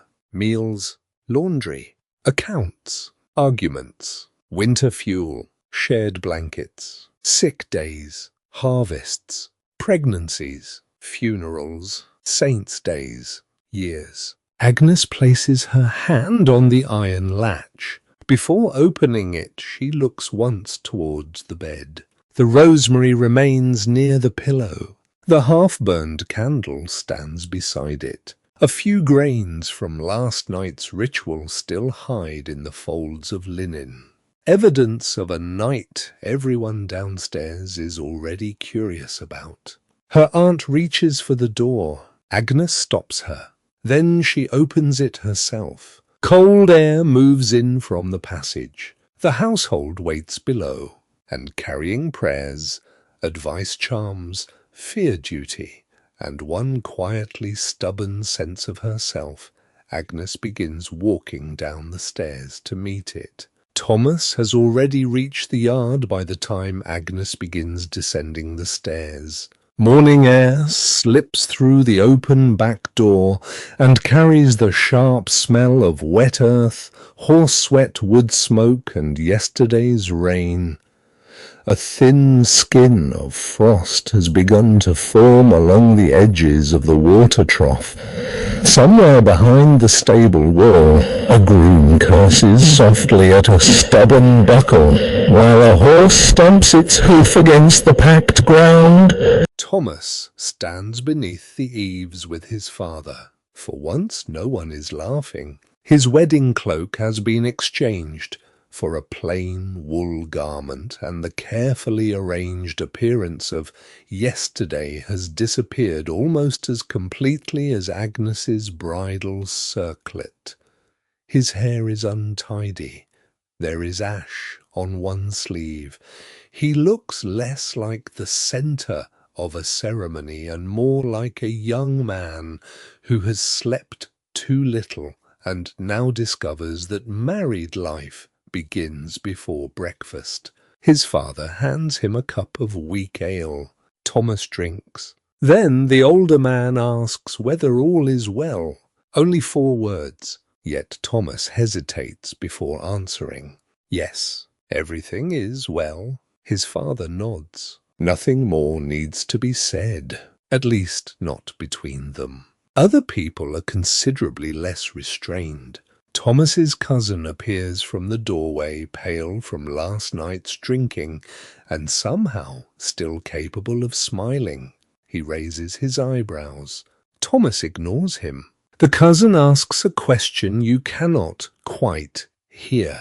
Thomas tells him to find something useful to do. This receives a laugh from 2 servants carrying firewood. The cousin bows theatrically and announces that he has already done something useful. He attended the wedding. Thomas tells him that this is precisely the problem. The exchange sounds harmless, and mostly it is. But beneath the teasing lies another side of the wedding night that is easy to overlook.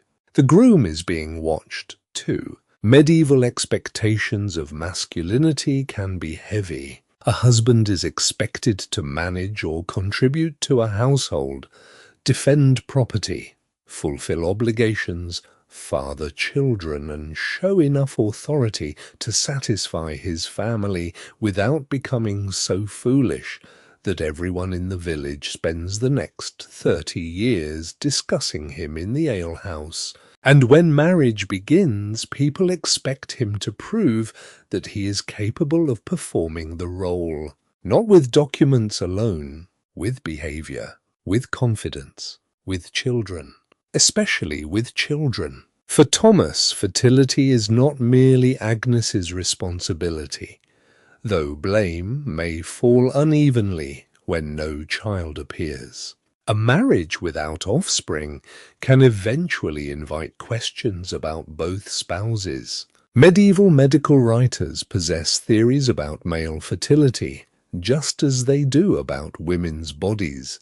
They speak of heat, moisture, diet, bodily balance, age, temperament, and physical strength. Foods may be recommended to increase vigor: spiced wine, eggs, meat, certain herbs, honey, nuts. Some remedies are sensible nourishment. Others wander so far into imagination that even the dog from last night might reasonably object. One recipe recommends combinations of animal substances and herbs whose greatest proven effect is likely persuading the patient that ordinary pottage was actually very good after all.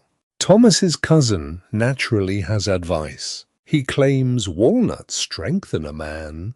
An older servant says onions are better. The stable groom says neither matters if Thomas continues drinking ale like a frightened pilgrim. Thomas points out that he has had only half a cup. The groom shrugs. Then, perhaps, he says Thomas is already recovering. Such jokes are part of the social ritual. Men tease one another about marriage, courage, fertility, and performance because teasing makes anxiety easier to handle. But humor can also sharpen expectations. Thomas knows that people will eventually count the months. If Agnes becomes pregnant, relatives will celebrate. If she does not, the whispered remedies will multiply. Perhaps a pilgrimage will be suggested, perhaps prayers, perhaps a healer, perhaps blame. Some swear that a husband who cannot father children simply needs warmer foods and stronger wine. Others insist that certain saints can intervene. Another belief holds that harmful magic might prevent a marriage from being properly completed. This fear appears in stories, church discussions, and popular superstition. Knots may again become suspicious. A jealous person might supposedly tie one while speaking a charm, preventing the couple from fulfilling their marriage. Whether anyone has ever actually caused such a problem through a piece of string is fortunately less important than the fact that people believe it possible. No one can quite agree whether these stories begin as explanations for medical difficulties, excuses for anxious couples, or remnants of older magical traditions. Perhaps they are all three. If a groom struggles with his expected role, supernatural interference can be a comforting explanation. Far easier to blame a malicious knot than admit uncertainty about the human body. Church authorities may condemn magical explanations while still taking claims of impotence seriously when determining whether a marriage can stand. In certain disputes, questions about a man's physical capacity become astonishingly public. Witnesses can be called. Medical or informal examinations may sometimes be discussed. Testimony can become humiliating. The private body enters the courtroom. That possibility sits far away from Thomas this morning, but the social pressure behind it is already present in miniature. His cousin jokes. His father watches. The servants notice. The household wonders. Thomas is expected to emerge from the wedding night looking confident. So he does, or tries to. He finishes his ale. He walks to the stable. A saddle needs checking because some of his belongings will be moved toward his family's property beyond the river. Marriage joins households, but it also creates movement between them. Chests, clothing, tools, livestock, documents, people. Nothing remains romantically still for long. Thomas runs his hand over a leather strap. The work appears to calm him. This at least is familiar. Leather stretches. Buckles break. Horses need feeding. A man can understand these problems. Marriage is less cooperative. His father follows him inside. The stable is warmer than the yard. Horse breath fills the dim interior. Hay lies in a loft overhead. Iron shoes harness pieces. Ropes and grooming tools hang against the wall. A blacksmith will come later to inspect one animal before the journey. Thomas's father begins speaking about practical things. The condition of the road, a flooded patch near the river, market tolls, a tenant who owes grain. Then, almost casually, he says Thomas must be patient with Agnes. Thomas looks at him. The older man continues adjusting a strap. He says marriage is learned, not entered fully formed. Your wife is not a horse, he adds. Thomas waits. His father looks at him. Thomas says he is relieved to hear it. The father almost smiles. A small joke, a small mercy. Then he says something more serious. Do not listen too much to the men outside. Every husband pretends to know more than he does. Thomas laughs quietly. This may be the most useful wedding advice anyone has offered, because masculine confidence is partly performance. Men boast. They exaggerate. They repeat stories. Young husbands hear impossible standards and assume everyone else somehow meets them naturally. In reality, fear and awkwardness are hardly limited to brides. Thomas has spent days being prepared by jokes rather than honest conversation. His mother speaks gently. His father speaks indirectly. His cousins speak loudly. The result is a remarkable amount of noise around a subject almost nobody discusses plainly. Even now it is hard to tell how openly medieval men speak among themselves about anxiety, because such conversations rarely reach written records. Clerics write about sin, doctors write about bodies, courts write about disputes. Ordinary husbands do not usually leave detailed accounts of how nervous they felt the morning after a wedding. So you read around the silence. You notice remedies, legal cases, jokes, fertility charms, advice manuals, and in all of them the outline of pressure appears. Thomas leaves the stable carrying a saddlecloth. The dog follows him. Apparently it has transferred its loyalty again. When Thomas stops, the animal sits beside his boot. He scratches its head. Then he sees Agnes in the doorway of the house. For a moment they simply look at one another across the yard. No relatives stand between them. No priest, no musicians, no bedding party. No cousin offering nutritional theories about walnuts. Thomas smiles. Agnes smiles back. She steps into the cold morning. Her breath clouds in front of her. Thomas crosses the yard. When he reaches her, he does not ask whether she slept well. He asks whether she is hungry. She says yes. It is an ordinary question. Perhaps that is why it feels kind. Together they return toward the hall where servants are setting out bread cheese, yesterday's meat, and warm ale. The cousin calls something from the hearth. Thomas does not answer. He sits beside Agnes. And as another monastery bell sounds across the town, the burden of proving anything to anyone else becomes for a few quiet minutes less important than sharing breakfast with the person who must now live through all of this beside him. Breakfast passes without ceremony. There is coarse bread cheese, a little cold meat from the feast, and warm ale poured into wooden cups. Agnes eats slowly. Thomas sits beside her. Around them the hall looks exhausted after yesterday's celebration. Rushes are being gathered into heaps. Grease has dried on a few trenchers. One beeswax candle still leans drunkenly in its holder, bent by heat and neglect.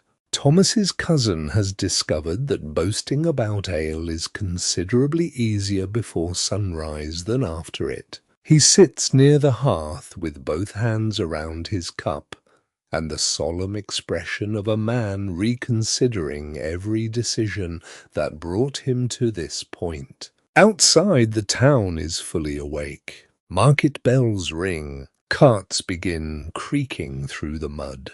A merchant shouts about cloth. Somewhere near the churchyard, a hammer strikes stone with slow, regular blows. Then another bell sounds. Not the market bell, the church. Agnes's mother looks toward the window. Today is not merely the first morning of a marriage. It is also another day inside a world where the church shapes time itself. Feast days, fast days, saints' days, Sundays, Lent, Advent, periods of penance, times for celebration, times for restraint. Marriage does not float outside that rhythm. It is expected to live within it. And this is where the bedroom, however private it may seem, behind wool curtains becomes strangely crowded with rules no guest physically needs to enter. The priest does not sleep beside Agnes and Thomas. Church teaching does. Later that morning you follow them towards the parish church again. The rain has returned as a fine mist. Mud clings to the edge of Agnes's gown. Thomas walks carefully beside her. The dog follows until someone from the house calls it back. They pass stalls where merchants arrange onions, salted fish, leather goods, and cheap pottery. A pilgrim pauses beside a roadside shrine built into the wall of a house. Several small badges are pinned to his cloak, signs of places he claims to have visited. Whether he has truly walked every mile represented, there is impossible to know. Medieval pilgrims, like fishermen, may occasionally improve a story during retelling. Inside the church, candles burn before painted saints. The air is cool and faintly smoky. An ink-stained clerk sits near a side table copying something onto parchment. The priest, who blessed the bed last night, speaks briefly with Agnes's father. Then he notices the newlyweds. He does not ask embarrassing questions. For this, Thomas appears genuinely grateful. Instead, the priest speaks about household peace. He reminds them that marriage has duties, mutual duties. Church teaching does not regard marriage merely as permission for desire. It attempts to regulate behavior within marriage according to ideas about morality, procreation, restraint, and proper conduct. Exactly how those rules are taught and enforced varies across centuries and regions.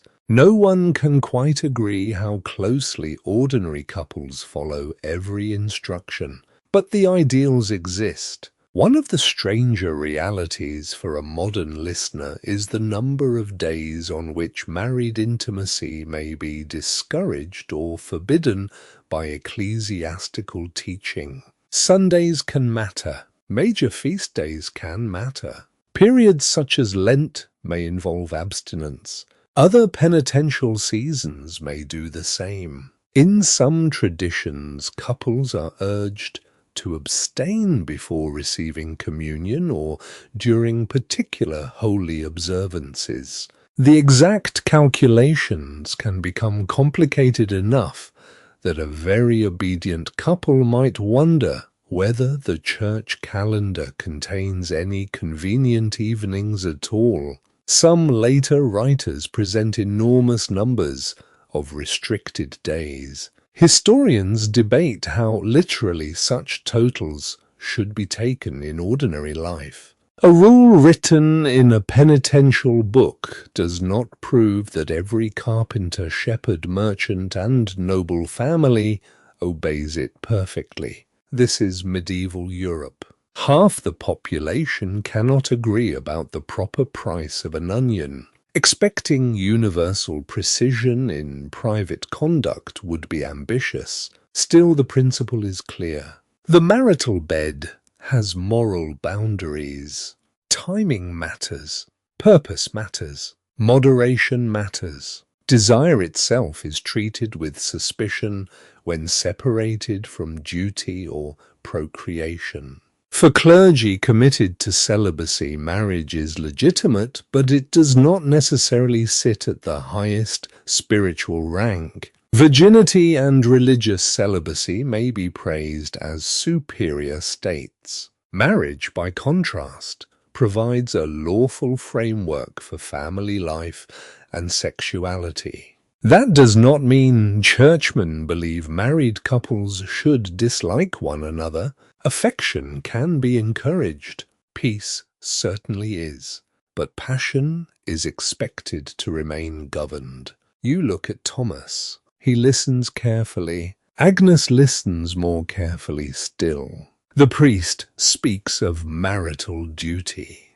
This idea is important. A husband and wife may each owe the other certain conjugal obligations. That can give medieval marriage a strange kind of mutuality inside a deeply unequal society. A wife is expected to obey her husband in many areas, yet canon law thinking can also recognize that neither spouse should simply deny the other marital relations without proper reason. The language is not modern.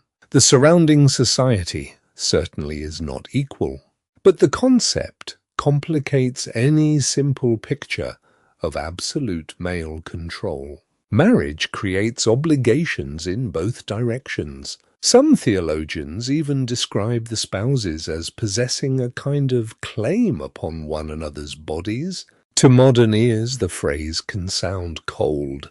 To medieval legal thinkers, it provides structure. And structures matter because disputes happen. People refuse each other. People separate. People take vows. People enter monasteries. People disappear. People become ill. People quarrel. A spouse who suddenly decides to pursue a religious life may face objections if the other has not agreed. Even holiness must sometimes negotiate with marriage. There is something almost gently comic about imagining a man announcing that he has decided to become a hermit only for a church court to reply that his wife has not approved the scheduling. But beneath it lies a serious point. Marriage is binding. It creates claims. Neither spouse exists entirely alone once those vows are valid. The priest also speaks of fidelity. Adultery is condemned. Yet, enforcement and social consequences are uneven. Men of rank may maintain relationships outside marriage and encounter different social reactions from women accused of the same behavior. Law, morality, reputation, and practice do not always match. That gap between official teaching and ordinary behavior appears everywhere in medieval life. People fast, then cheat slightly. They confess, then repeat the same fault. They condemn charms, then carry one secretly. They honor saints while bargaining ruthlessly at market. Human nature survives remarkably well beneath religious regulation. Agnes notices a small bunch of herbs near one side altar. A woman has left them there beside a candle. Perhaps an offering. Perhaps part of a prayer for conception. Perhaps simply something associated with a local custom. Even now it is hard to tell where devotion ends and folk belief begins. The priest would likely prefer a clean boundary. The people around him prefer useful overlap. If a saint's blessing, a herb, a charm, and good soup all seem helpful, why choose only one? The priest finishes his counsel. Thomas thanks him. Agnes does too. They step back into the mist. For a while they walk in silence. The town bells mark another hour. A butcher washes a table in the square. A woman haggles over smoked fish. A monk passes carrying a bundle of parchment beneath his cloak. Life resumes immediately. Yet the church's teaching follows Agnes and Thomas back towards the house. It follows them into meals, into feast days, into fasts, into confession, into decisions about children, into the bedchamber. And perhaps that is one of the deepest truths of medieval marriage. The wedding night may feel private after the door closes, but privacy does not mean freedom from the world outside. Family expectations enter with the couple. Law enters. Medicine enters. Superstition enters. And religion enters too quietly, carrying a calendar. That evening, as another candle is lit in the chamber, Agnes notices the rosemary still resting beside the bed.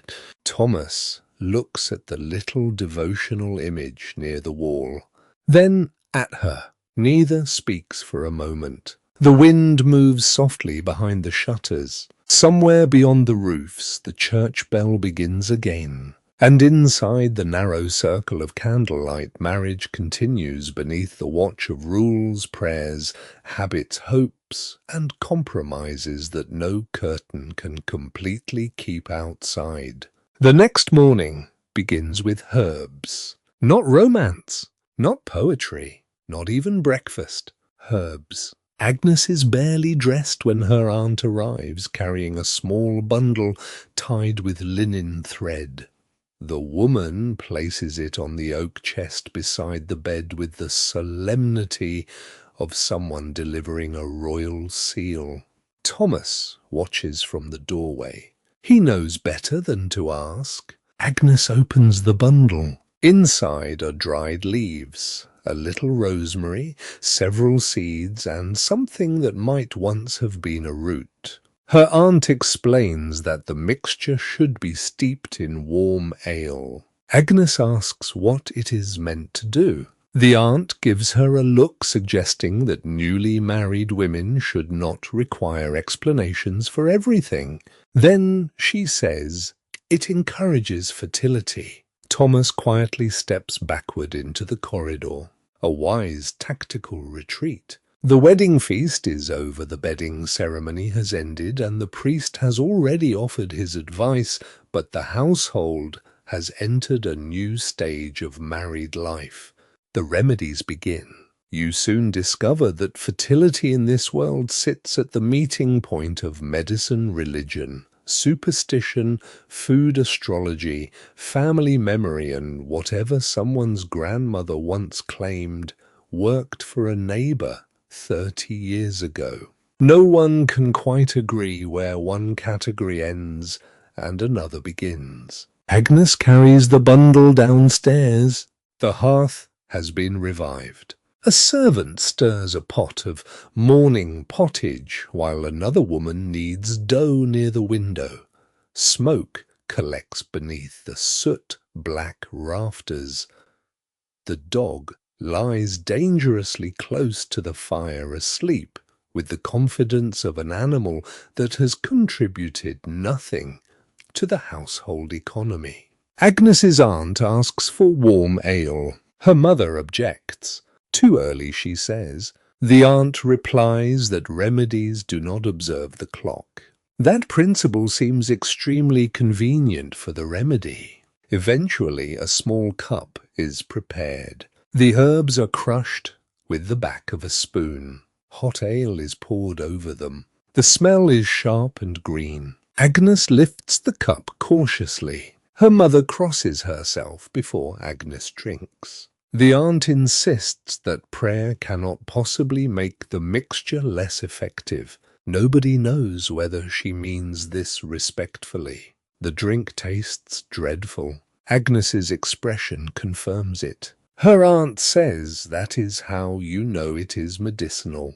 This reasoning will survive for centuries. Medieval people possess a broad herbal tradition, though knowledge differs greatly between trained physicians, monastic healers, household women, midwives, apothecaries, and village practitioners. Some plants genuinely have useful properties. Others are used because long tradition says they should be. Still others owe their reputations to shape color symbolism or association. A plant resembling part of the body may be believed especially useful for ailments of that body. A red herb may be linked to blood. A seed may become associated with fertility simply because seeds themselves represent growth. The logic feels natural inside a world where symbolism and physical reality overlap constantly. Marriage makes such symbolism particularly strong. Seeds appear at weddings. Grain is thrown. Bread is shared. Green plants decorate rooms. Nuts may be given. Honey may be recommended. All suggest abundance, growth, sweetness, continuation. You remember the grain scattered over Agnes and Thomas during the bedding ceremony? Several kernels are probably still hiding beneath the bed frame. Perhaps the dog will eventually discover them and become extraordinarily fertile. Thomas returns to the hall once the herbal discussion seems safe. It is not. His cousin is waiting near the table, holding walnuts. He offers Thomas a handful. Thomas stares at them. The cousin reminds him of yesterday's advice. Thomas takes exactly one walnut. He places it in his mouth. Then, without looking away, he slowly eats it. The cousin laughs so hard that Ale nearly comes through his nose. Food occupies an important place in fertility lore. Eggs may symbolize generative power. Honey is associated with sweetness and strength. Nuts and seeds suggest abundance. Certain meats are thought-strengthening. Spices, being expensive and warming according to some medical theories, can acquire reputations far beyond their ability to improve stew. Learned medicine often describes bodies through balances of qualities such as hot, cold, wet, and dry. Reproduction can be understood through those same ideas. A person considered too cold may be given warming foods. Spices might be prescribed. Wine might be recommended in controlled amounts. Baths, herbs, and diet could all be adjusted. A healer may ask questions that seem sensible. Then, recommend something involving powdered animal parts that quickly damages your confidence in the consultation. But remedies are only one path. Religion provides another. Later that day, Agnes's mother proposes visiting a nearby shrine, not a distant pilgrimage. Only a small chapel beyond the town wall, perhaps an hour along the river road. A relic is kept there. People say women who pray before it sometimes conceive afterward. Whether the saint has anything in particular to do with fertility is less important than local reputation. Some swear that the relic once belonged to a holy woman. Others claim it is a fragment of cloth touched to a more famous saint's tomb. Those who tell the tale never fully agree. The keeper of the chapel apparently sees no difficulty in this. A relic does not need tidy paperwork to attract devotion. Agnes agrees to go. Thomas accompanies her. So do her mother, her aunt, and inexplicably the dog. You leave the town through the eastern gate. The road is muddy from rain. Bare branches lean above the hedges. The river runs grey beside the track. A cold wind slips beneath your cloak. Ahead, the small chapel sits near a cluster of leafless trees. Pilgrims have tied strips of cloth to a bush beside the path. The practice is unofficial, possibly frowned upon. Naturally, it is very popular. Inside the chapel, the air smells of wax and damp stone. Several candles burn before a painted saint. Small offerings lie nearby. A coin, a ribbon, a little carved figure, a pilgrim badge. Agnes kneels. Her mother kneels beside her. Thomas remains slightly behind. There is no loud miracle, no dramatic sign, only quiet prayer. Perhaps that is what people seek most, not certainty. Comfort. Fertility is unpredictable. Pregnancy is dangerous. Infant survival is uncertain. Medicine can help only so far.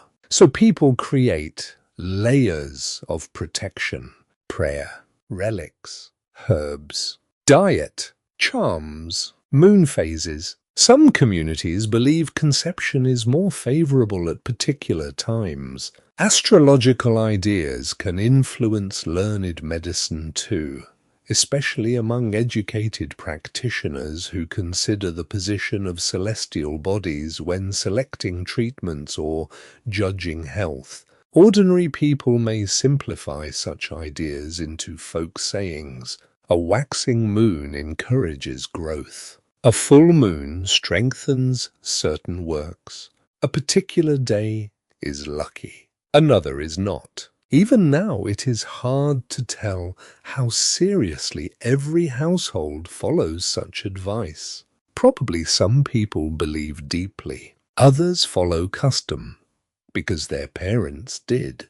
And some comply because arguing with three aunts is more exhausting than astrology. On the walk home, Agnes's aunt stops beside a hawthorn hedge. She breaks off a small twig. Agnes's mother immediately tells her to put it back. The aunt says hawthorn protects households. The mother says bringing certain flowering branches indoors can be unlucky. The aunt points out that it is not flowering. A theological and botanical dispute threatens to begin beside the road. Thomas keeps walking.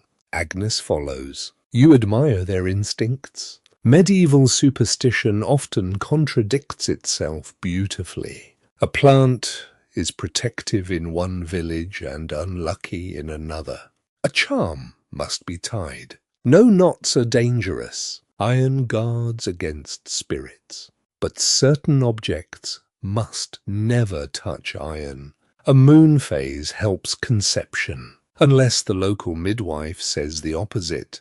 There is rarely one universal medieval belief. There are hundreds layered across region and class. Back at the house, Agnes places the little pilgrim token from her mother beside the devotional image near the bed.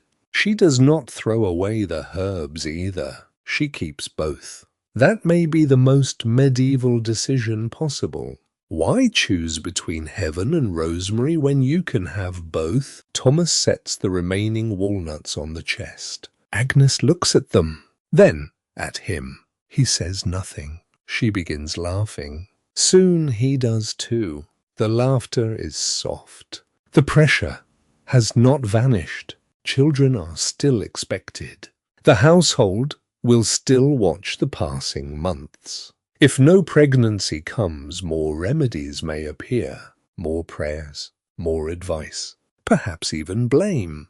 But tonight, for a few quiet minutes, the herbs relics, seeds, charms, and walnuts become almost ridiculous beside the simple fact that two people are learning how to share a room.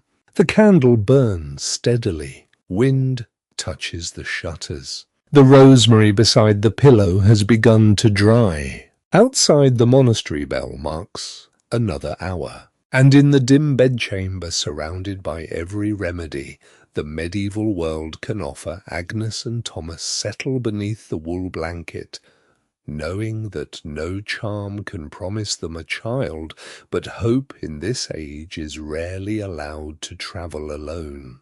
A few days later, the wedding household begins to empty. The loud cousin finally leaves. The musicians disappear with their instruments wrapped against the damp. Unused candles are counted. Platters are washed. The last of the richer meat is salted, shared, or folded into ordinary meals until nobody can remember which piece once belonged to a wedding feast. Agnes's mother has the bed linen aired near an upper window. Thomas helps move a chest. And as the great machinery of celebration settles back into daily life, you begin to notice something that the wedding itself had almost hidden. Agnes and Thomas are comfortable. Not comfortable by your standards, perhaps. The chamber is still cold. The shutters leak wind. The mattress occasionally produces straw in places straw should not appear. But they have a private room, a substantial wooden bed, wool blankets, linen, curtains, a lockable chest, beeswax candles when the household chooses to spend them. These things matter, because if you leave the merchant's house and walk only a few streets, the wedding night looks very different. You follow the road beyond the town wall with a small cart travelling toward the countryside. The same dog trots after you for nearly half a mile before finally deciding that life with the merchant household probably offers better leftovers. The road passes frozen fields. Smoke rises from low cottages. A distant manor house sits above the river, its roofs dark against the winter sky. Here, wealth changes almost everything. Not the existence of marriage, not the pressure for children, not the gossip, but the physical experience. You first stop at a peasant holding near the edge of a village. A marriage has taken place here too, though without musicians hired for an entire evening or enough imported spice to bankrupt a modest farmer. The cottage is low and smoky. Its walls are timber and daub. The roof is thatch. Inside, one main room serves almost every purpose. Cooking, eating, working, talking, sleeping. A small hearth burns near the centre. There may be no chimney in the way you expect, so smoke finds its own patient route through openings in the roof. Soot coats the timbers above. Rushes and straw cover parts of the floor. A wooden bench stands against one wall. A chest contains clothing and the family's most valued belongings. Near the far side lies the marriage bed. Calling it a bed does not necessarily mean a grand frame with curtains. It might be a straw mattress laid upon boards or a simple structure. Blankets are coarse wool. Linen, if present, is precious. The newly married couple may have received bedding as part of the bride's household goods. That bedding is not decorative luxury, it is wealth. A good blanket can last years. Cloth takes labor. Sheep must be raised, wool cleaned, spun, woven, fulled, dyed, if desired, sewn. You do not casually replace a blanket because its color feels unfashionable. Fashion loses many arguments when winter arrives. The bride here is called Marjorie. Her husband is Hugh. Their wedding night happened 2 weeks ago. They did not have a separate chamber. Hugh's widowed mother sleeps only a few paces away. A younger brother sleeps near the hearth. 2 hens occupy a basket in winter. The family cow is kept in an adjoining section beneath the same roof during the coldest weather. Romance, you discover, is entirely capable of surviving the smell of livestock, but it does require determination. A hanging cloth provides some separation around Marjorie and Hugh's sleeping place. Not much, enough to signal privacy. That may be the key difference between modern and medieval ideas. Privacy is often symbolic rather than architectural. A curtain says, "Do not look." A lowered voice says, "Do not listen." The household cooperates by pretending. People turn away. They sleep. They cough very loudly at convenient moments. Some swear peasant newlyweds were always surrounded by sleeping relatives. Others imagine every couple slipping away to barns, lofts, or outbuildings. Even now it is hard to tell how commonly each arrangement occurs because houses, seasons, and families vary too much. A newly married pair might have access to a loft, a side room, a separate cottage, or no private space at all. Cold weather makes the problem harder. Sleeping apart from the household fire may mean freezing. Privacy competes with survival. Survival generally wins. You leave Marjorie's cottage and continue toward the manor. The difference appears before you even reach the door. Stone, glass in some windows, a gatehouse, servants, storage buildings, a chapel, separate chambers. At the highest levels of medieval society, a wedding bed can become a display of wealth almost as important as the feast. A noble chamber may contain carved furniture, embroidered hangings, rich blankets, feather mattresses, fur coverings, and decorated curtains. Beds can be extraordinary possessions. Some are listed in inventories with the same care given to jewels or silver. A great lord may travel with valuable textiles because luxury does not automatically remain in one castle waiting politely for its owner. The chamber itself may be hung with tapestries. These help warm stone walls while advertising wealth. A brazier may provide heat. Servants may prepare the bed. A warming pan, depending on period and place, or heated objects wrapped safely, may reduce the shock of cold sheets. Fur-lined coverings offer comfort no peasant household can easily match. Yet wealth creates its own problem. More servants, more attendants, more witnesses. A noble bride may enter a magnificent bedchamber surrounded by ladies' household officers, relatives, clergy, and servants. Her mattress is softer than Marjorie's. Her privacy may not be. In royal or aristocratic weddings, ceremonial bedding can carry even greater political weight. People may escort the couple with elaborate formality. A bishop might bless the bed. High-ranking witnesses may need reassurance that the union has begun properly. The bed itself becomes almost political furniture. Imagine trying to relax while half the realm has an opinion about your blankets. At the manor, you enter a chamber with heavy curtains around a tall bed. The mattress is softer beneath your hand. Feathers shift inside. A woven coverlet lies across it. Near the wall stands a chest bound with iron. A servant trims a candle. Another brings a basin. Everything seems superior to the peasant cottage. Then you notice 3 pallets laid on the floor outside the bed curtains. Attendants sleep here. Of course they do. A noble person rarely wakes without someone nearby to help dress, fetch, water, guard.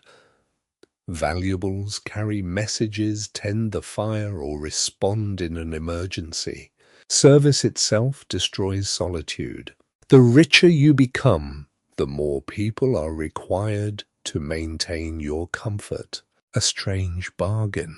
The peasant lacks a room because the house is too small. The noble lacks complete privacy because the household is too large. Agnes and Thomas, comfortably placed between those worlds, may actually possess a rare advantage. Enough wealth for a door. Not enough rank for 20 attendants.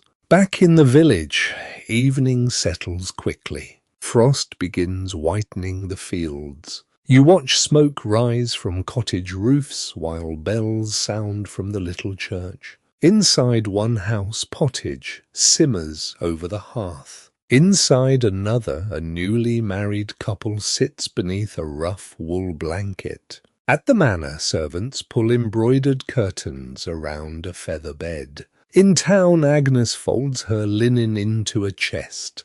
Different beds, different walls, different food, different degrees of cold. Yet the same questions linger around all of them. Will the marriage prosper? Will children come? Will the household endure? Will affection grow? The poorest bride may sleep on straw.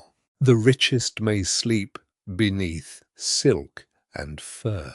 Neither escapes expectation. And as darkness settles across manor, village, and town, alike you begin to understand that medieval wealth can change almost every comfort of the wedding night, except the fact that everyone outside the bed still seems deeply interested in what happens within it. By the time you reach the castle road, the weather has turned colder. The village disappears behind you beneath a thin veil of smoke, and the track climbs toward higher ground, where the wind moves more freely across bare fields. Frost clings to the grass.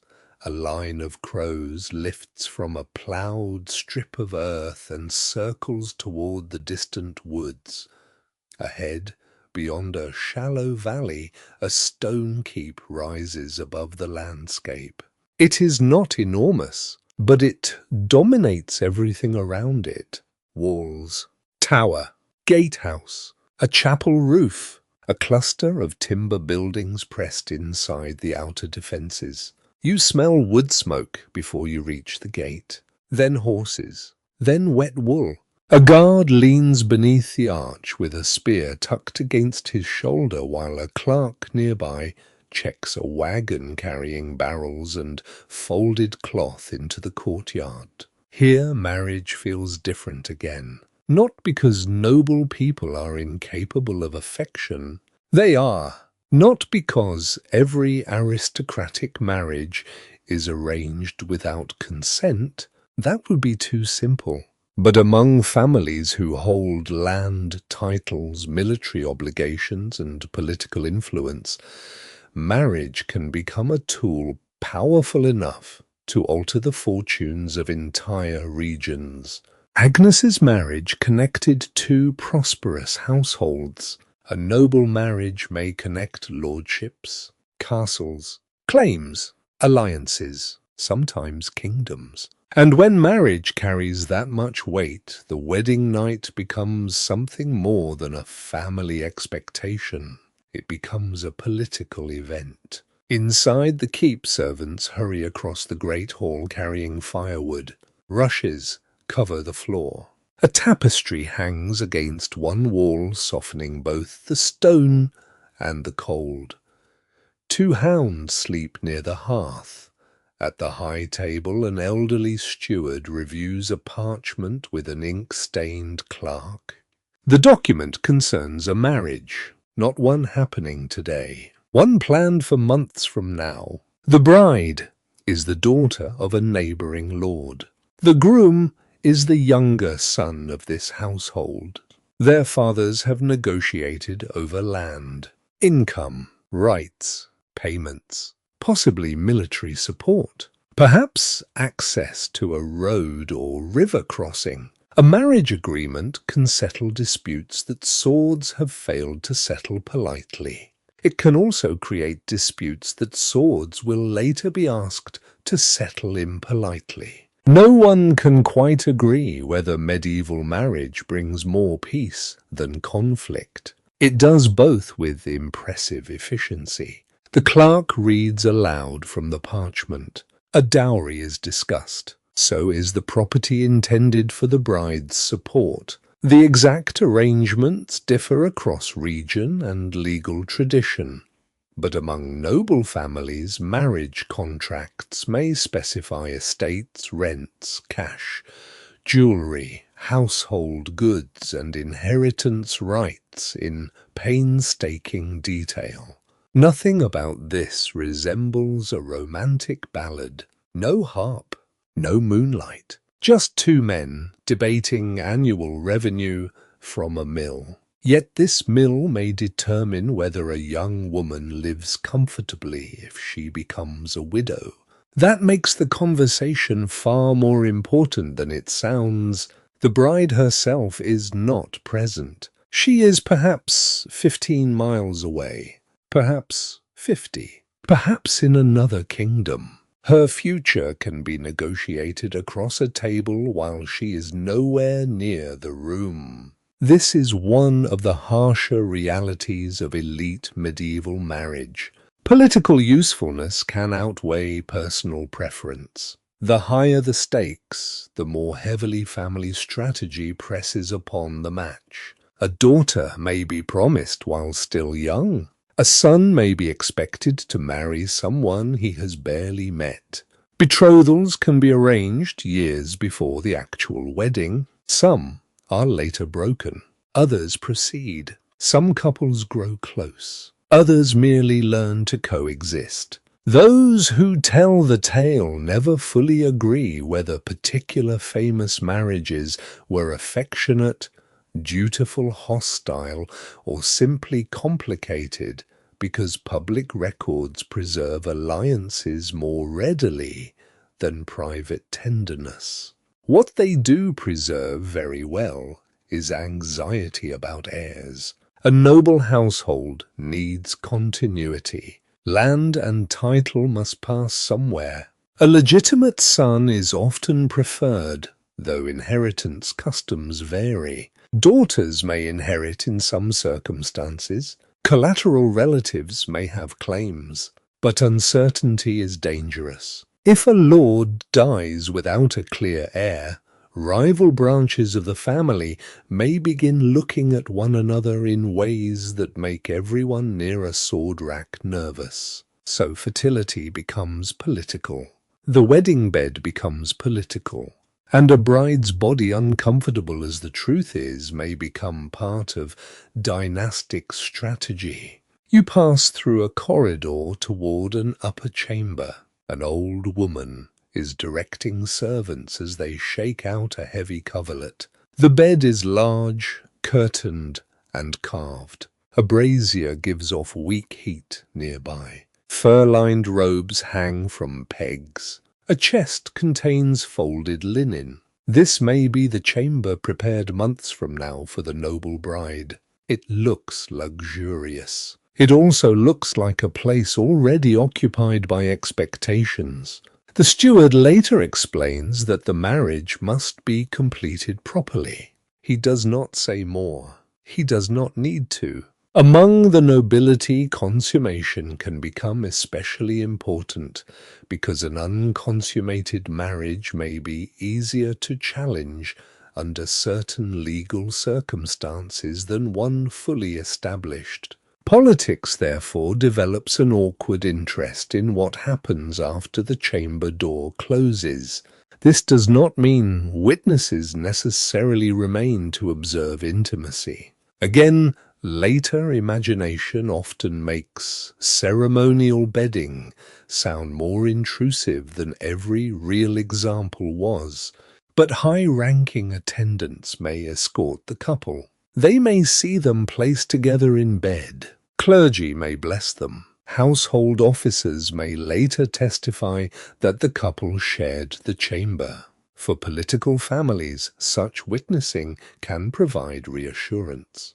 The union has moved from parchment to reality, or at least far enough into reality for lawyers and relatives to sleep more comfortably. The bride and groom may sleep less comfortably. You stand near the carved bed and imagine it. A young woman who has travelled for days through rain and mud arrives in an unfamiliar castle. She may speak with a different accent from everyone around her, perhaps even a different language. Her ladies help her undress. Strangers watch her enter a chamber prepared by another family. Her husband may be nearly unknown to her. Outside, fathers, uncles, stewards, bishops, and envoys are quietly measuring the political success of the evening. Medieval romance has rarely felt less romantic. A marriage can also bridge large age differences. Widowers remarry. Young heiresses are matched with older men. Mature widows may marry younger husbands. Political circumstances create combinations that would not emerge from simple courtship. Age alone does not tell you whether such unions are happy or miserable. People adapt. They resist. They negotiate. They sometimes become affectionate. Sometimes they do not. But the imbalance of power can be severe, especially when one spouse enters a household controlled entirely by the other's family. A bride may bring servants from home. That helps. Familiar faces offer protection. Her own confessor or ladies may become trusted companions. A dowry provides status. Written marriage terms provide legal leverage. Yet she remains vulnerable to the fortunes of the family she joins. If her husband dies young, she may become a widow with valuable property rights. That makes her suddenly attractive to other ambitious families. Widowhood can bring a woman greater independence than marriage, but wealth makes independence politically inconvenient. People may pressure her to marry again. Land has a remarkable ability to make distant cousins care passionately about your emotional future. In the castle chapel, you see candles burning near a reliquary. A woman kneels before it. She is the Lord's sister, married years ago and recently returned for a visit. She has no surviving child. You hear two servants whisper about it. One says she has visited 3 shrines. The other says 4. They lower their voices when she rises. The same fertility anxiety you saw in Agnes's household exists here, only magnified by property. If Agnes has no child, 2 families worry. If a countess has no child, 30 relatives may begin calculating. Some swear noble couples used elaborate fertility charms hidden beneath beds or sewn into clothing. Others relied upon physicians, astrologers, relics, pilgrimages, special diets and prayers. Almost certainly many used combinations of these. A court physician may recommend warming foods. An astrologer may judge a favorable hour. A chaplain may celebrate a mass. A lady may still keep an old charm in a pouch because her nurse gave it to her when she was young.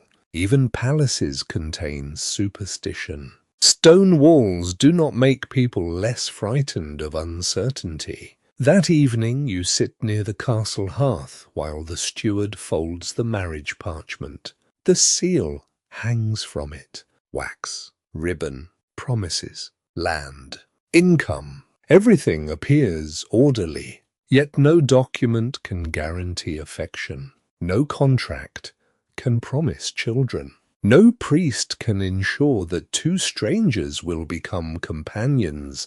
The political world wants certainty from marriage. Marriage refuses to provide it. Outside, watchfires glow along the walls. The wind moves over the battlements. A bell from the chapel sounds once, then twice. And as servants close the shutters against the cold, you understand why noble wedding nights could feel so heavy.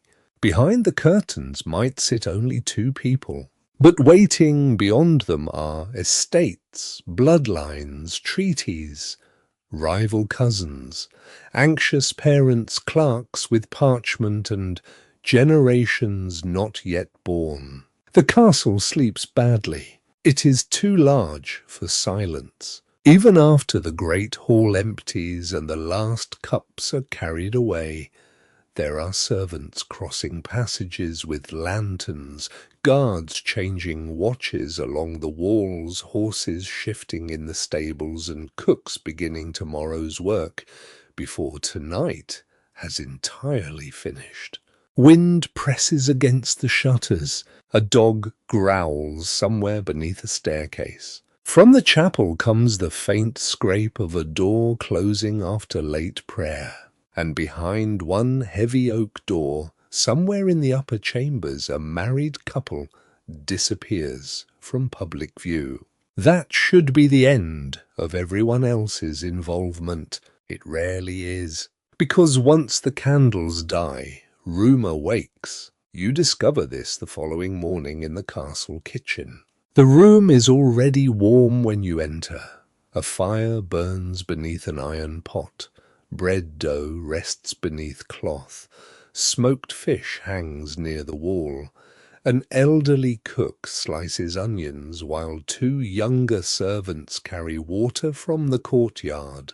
They are talking about the Lord's sister, the woman you saw kneeling before the reliquary yesterday. She has been married for years. She has no surviving child. That simple fact has produced an entire invisible library of explanations. One servant says the problem lies with her husband. Another insists she once heard that the lady became ill shortly after her wedding. A third claims someone placed a harmful charm beneath the marriage bed. The cook tells them all to stop talking nonsense. Then, after a pause, she adds that everyone knows the husband's family has always been unlucky. So much for professional skepticism. Marriage creates information people believe they are entitled to possess. Who slept where? Was the couple affectionate? Did they quarrel? Has the bride conceived? Does the husband visit her chamber regularly? Has she missed a monthly cycle? Has a physician been summoned? Has a priest? Has a midwife? A household notices patterns. Servants carry water. They change linen. They tend fires. They bring food into private rooms. They open shutters in the morning and close them at night. They know who requests another blanket. They know who sleeps poorly.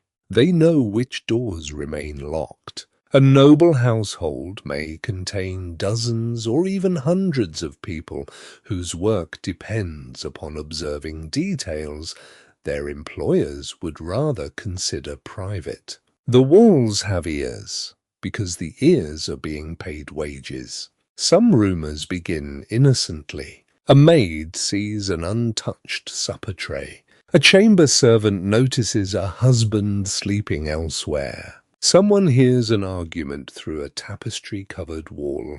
Someone else sees a physician arrive before dawn. By the time the story reaches the stable yard, the untouched supper has become a terrible quarrel, the separate room has become an abandoned marriage, and the physician is apparently preparing for a death nobody involved knows is scheduled.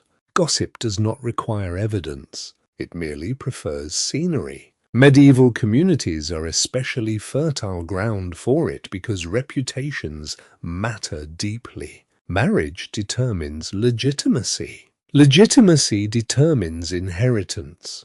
Inheritance determines land, money, status, and sometimes political power.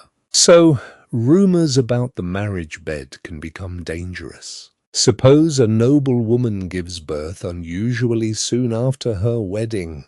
People count backward. They always count backward. If the arithmetic looks suspicious, whispers begin. Perhaps the child was conceived before the ceremony. Perhaps the father is someone else. Perhaps the couple had privately exchanged binding consent before the public wedding. That last possibility can change the moral and legal interpretation considerably. No one can quite agree whether every suspiciously early birth produces scandal. Probably not. Pregnancy itself is difficult to date precisely in an age without modern medical tools. People know roughly how long pregnancy lasts, but biology refuses to obey tidy calculations. A healthy child arriving early may provoke raised eyebrows. An actual premature child might provoke the same. And because everyone believes themselves excellent at counting months, certainty spreads faster than accuracy. Questions of virginity attract still more rumor. Later stories often imagine medieval society universally demanding physical proof of a bride's virginity the morning after marriage. Reality is more complicated. Ideas about chastity certainly matter, especially for women. Families may value a bride's reputation intensely. In some communities, customs involving bedding linen or public celebration may carry symbolic significance. But there is no single, universal medieval ritual in which every bride must produce bloody sheets for inspection. Bodies do not provide reliable evidence in that way anyway, though medieval people do not possess modern anatomical understanding. Still stories flourish. Some swear certain families display linen after the wedding. Others insist servants are sent to inspect the bed. Those who tell the tale never fully agree because practice varies, and later imagination enjoys turning local customs into universal rules. What remains consistent is the pressure upon female reputation. A rumor of premarital intimacy can damage a woman far more severely than a man. An unmarried noblewoman accused of losing her virginity may become less attractive as a political match. A merchant's daughter may face family shame. A village woman may endure relentless local gossip. Men are certainly judged too, but often by different standards. This inequality follows married women as well. If a husband has no children, people may shrug and wait. If his wife remains childless, remedies soon arrive at her door. You saw that with Agnes. Her herbs appeared almost immediately. At the castle, the process can become grander. A physician may examine the couple. A learned practitioner might discuss bodily humours. An astrologer could be consulted. The woman may be advised to change diet, take baths, avoid certain foods, use particular herbs, or visit a shrine. Some remedies attempt to determine which spouse is supposedly infertile through tests that now seem wonderfully unreliable. One medieval medical tradition might suggest placing different grains or substances in contact with bodily fluids and observing what happens. Another relies on urine smell, color, temperature, or other signs interpreted through humoral theory. Even now it is hard to tell how often these procedures move from medical books into ordinary practice. But they show the desire for an answer. People dislike uncertainty. Marriage produces enormous amounts of it. Sometimes the rumor concerns the groom. Impotence can become a serious legal issue if a marriage is challenged. Church courts may hear claims that a husband is incapable of consummating the union. Because marriage is intended to include physical union, proven permanent incapacity, existing from the start, can have consequences. The difficulty lies in proof. And this is where private embarrassment can become astonishingly public. Witnesses may testify. Physicians or matrons may be consulted. People may describe behavior that should never have left the bedchamber. Some cases become almost theatrical in later retellings. You should be cautious with the most sensational versions. Court records naturally preserve unusual disputes rather than millions of ordinary marriages that never entered litigation. But when such disputes do happen, privacy can collapse completely. A man's reputation for masculinity may hang on testimony. A woman may be asked intimate questions. Servants may suddenly become witnesses. A marriage bed that once had curtains around it becomes metaphorically the least private bed in Europe. Back in Agnes's town, the gossip is gentler, but already beginning. You return along the winter road as evening approaches, passing bare fields and frozen puddles. By the time you reach the merchant's house, the dog is waiting at the door, as though you owe him an explanation for your absence. Inside, Agnes is helping count candles with her mother. Thomas sits near the hearth repairing a leather strap. They have been married only a few days. Already a neighbour has asked Agnes's aunt whether she thinks the bride looks different. The aunt proudly reports this at supper. Agnes stops eating. Her mother closes her eyes. Thomas looks confused. The aunt explains that perhaps a child is already on the way. Thomas nearly drops his spoon. Agnes points out that this is biologically ambitious. Her aunt says stranger things have happened. They have not. But confidence carries the statement surprisingly far. The household laughs. Agnes eventually laughs too. Yet beneath the humour sits the beginning of the calendar. Weeks will pass, then months. People will notice. A missed pregnancy can become conversation.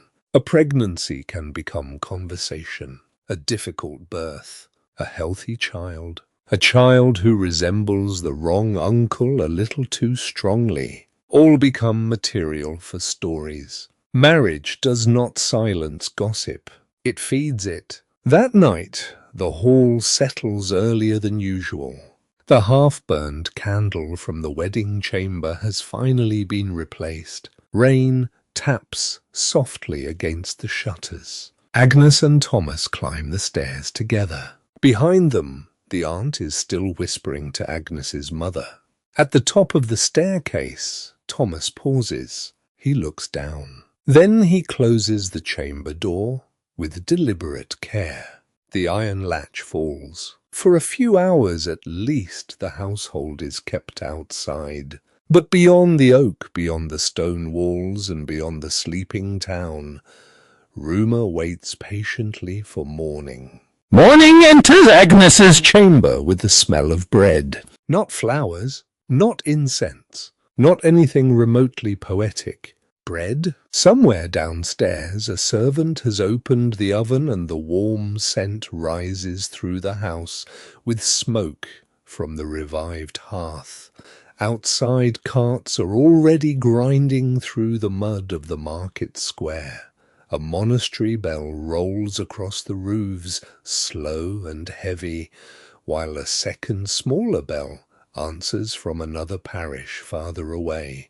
Agnes opens her eyes. Thomas is awake beside her. Neither moves immediately. The wool blankets are warm. The room beyond the curtains is not, and medieval mornings strongly encourage philosophical reflection on whether getting out of bed is truly necessary. Then someone knocks. Once, twice.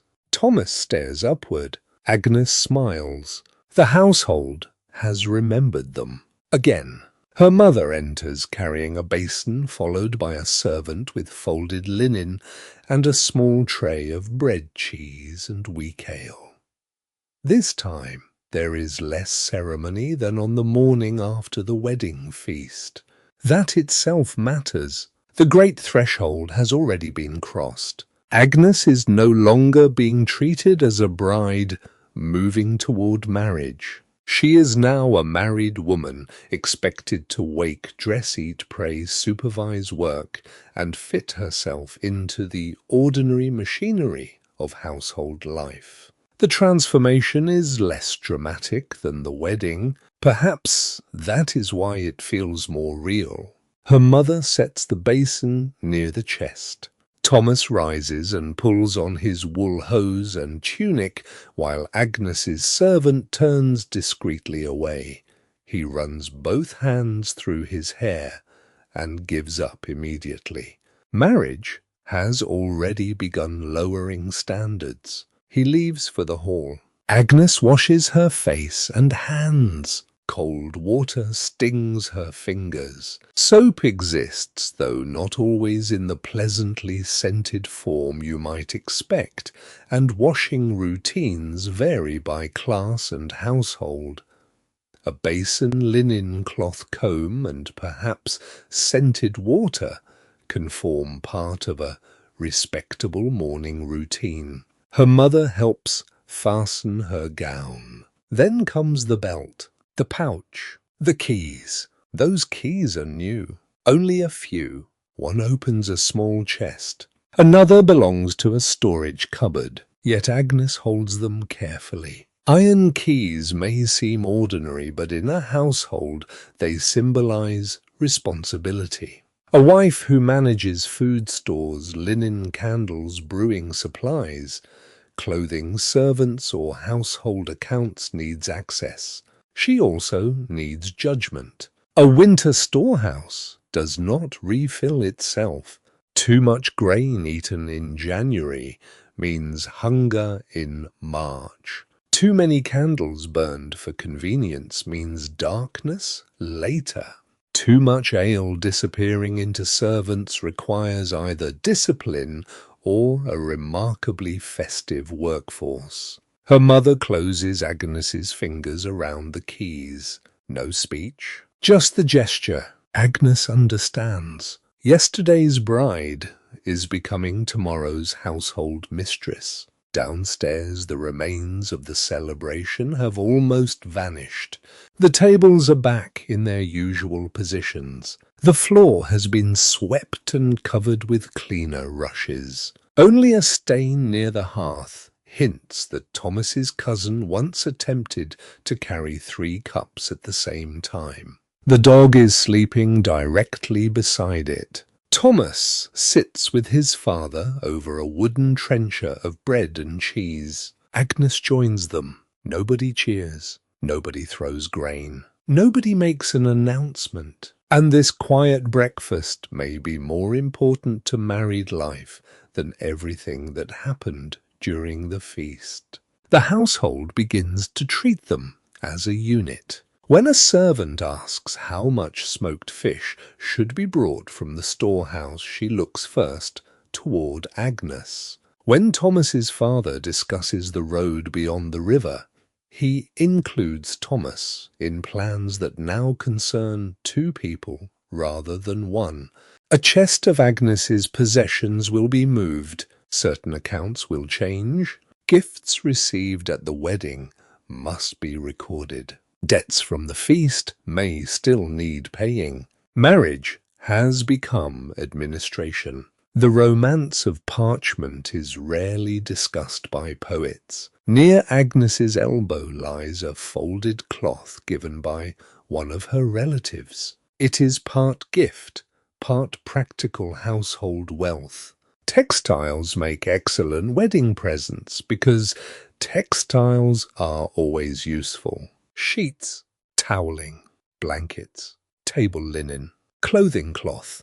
A well-equipped household consumes an extraordinary amount of fabric over time. Linen wears, wool tears. Moths have ambitions. So do mice. A marriage may begin with chests of cloth because cloth is security. Thomas has received gifts too. A belt, a knife, perhaps a cup, perhaps money. In wealthier marriages, gifts can become extravagant, but even modest objects carry symbolic weight. Giving establishes relationships. It acknowledges the union. It may also create an expectation that someday, when the giver's son marries an equally respectable object, will somehow travel back in the other direction. Medieval generosity occasionally keeps excellent accounts. After breakfast, Agnes walks with her mother towards the parish church. The market square is crowded now. Merchants stand beneath awnings. A woman sells onions. Another has small wheels of cheese arranged on a board. A pilgrim carrying a staff passes through the square with two badges pinned to his cloak. Children chase one another near a well until someone shouts at them to keep away from the carts. Life does not stop because Agnes has married. That might be the strangest part of the morning after. The night that seemed enormous yesterday becomes only one event inside a world already busy with bread prices, mud livestock bells, tolls, missing shoes, and whether the fishmonger is cheating people again. At the church, Agnes lights a small candle. She kneels. Perhaps she gives thanks. Perhaps she asks for help.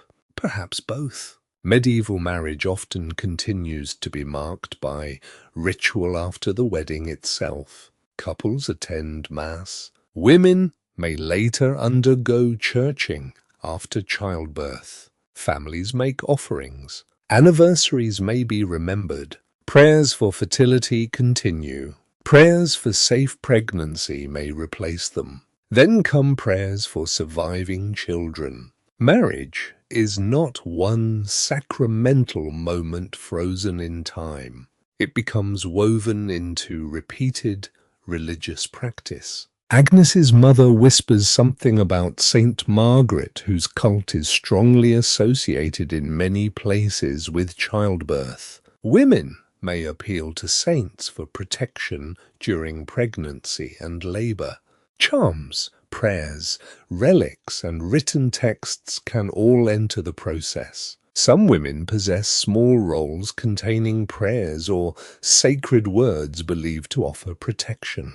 Church authorities may distinguish acceptable devotion from superstition, but ordinary believers often move easily between them. No one can quite agree whether a folded prayer worn close to the body is simply devotion or something more magical. The woman wearing it probably cares less about the category than whether it helps. When Agnes rises, she notices another newly married woman near the side altar. The woman wears a fresh veil. An older relative stands beside her. Their eyes meet briefly. No words are exchanged. None are needed. They share the peculiar status of women who have passed through a public ceremony and into private expectations that the entire community still feels entitled to discuss.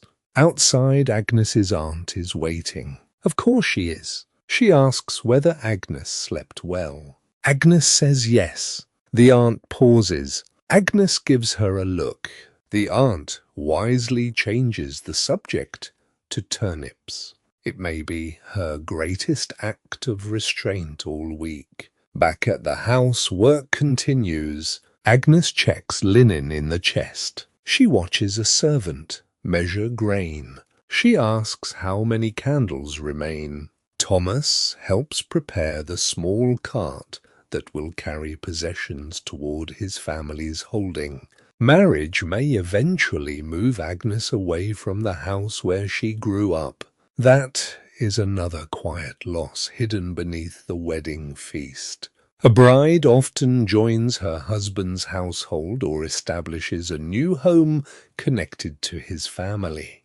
She leaves familiar rooms, a familiar hearth, the position of every loose floorboard, the sound of her mother's steps, the route to the well, the neighbors she has known since childhood. Even a marriage only a few miles away can reorganize an entire world. Some brides travel much farther. A noblewoman might cross regions or kingdoms. A village bride may simply cross a river. The distance matters less than the change. Agnes stands beside the chest that will soon be loaded onto the cart. Her hand rests on the lid. Inside are linen clothing, the pilgrim token, perhaps the ridiculous knotted charm her aunt tried to give her, and small pieces of her former life. Thomas appears beside her. He asks whether she is ready. She says, "Not yet." He nods. He does not hurry her. Outside, the monastery bell marks noon. The dog has somehow climbed onto the cart and sits proudly beside a bundle of wool as though expecting to accompany the marriage into its next phase. Agnes laughs. Thomas lifts the dog down. The animal immediately jumps back up. Some battles should not be fought. By afternoon, the cart is ready. Agnes says goodbye to servants. Her mother adjusts her cloak, despite having already done so twice. Her father speaks briefly with Thomas. There are no musicians now, no crowd. Only frost in the shade, mud beneath the wheels, and horse breath drifting white into the air. Agnes turns once toward the house. The shutters, the smoky chimney, the room where the wedding feast happened, the staircase, the bedchamber above. Then she looks towards the road. The morning after a medieval wedding is not merely about what happened during the night, it is about what comes next. A new social status,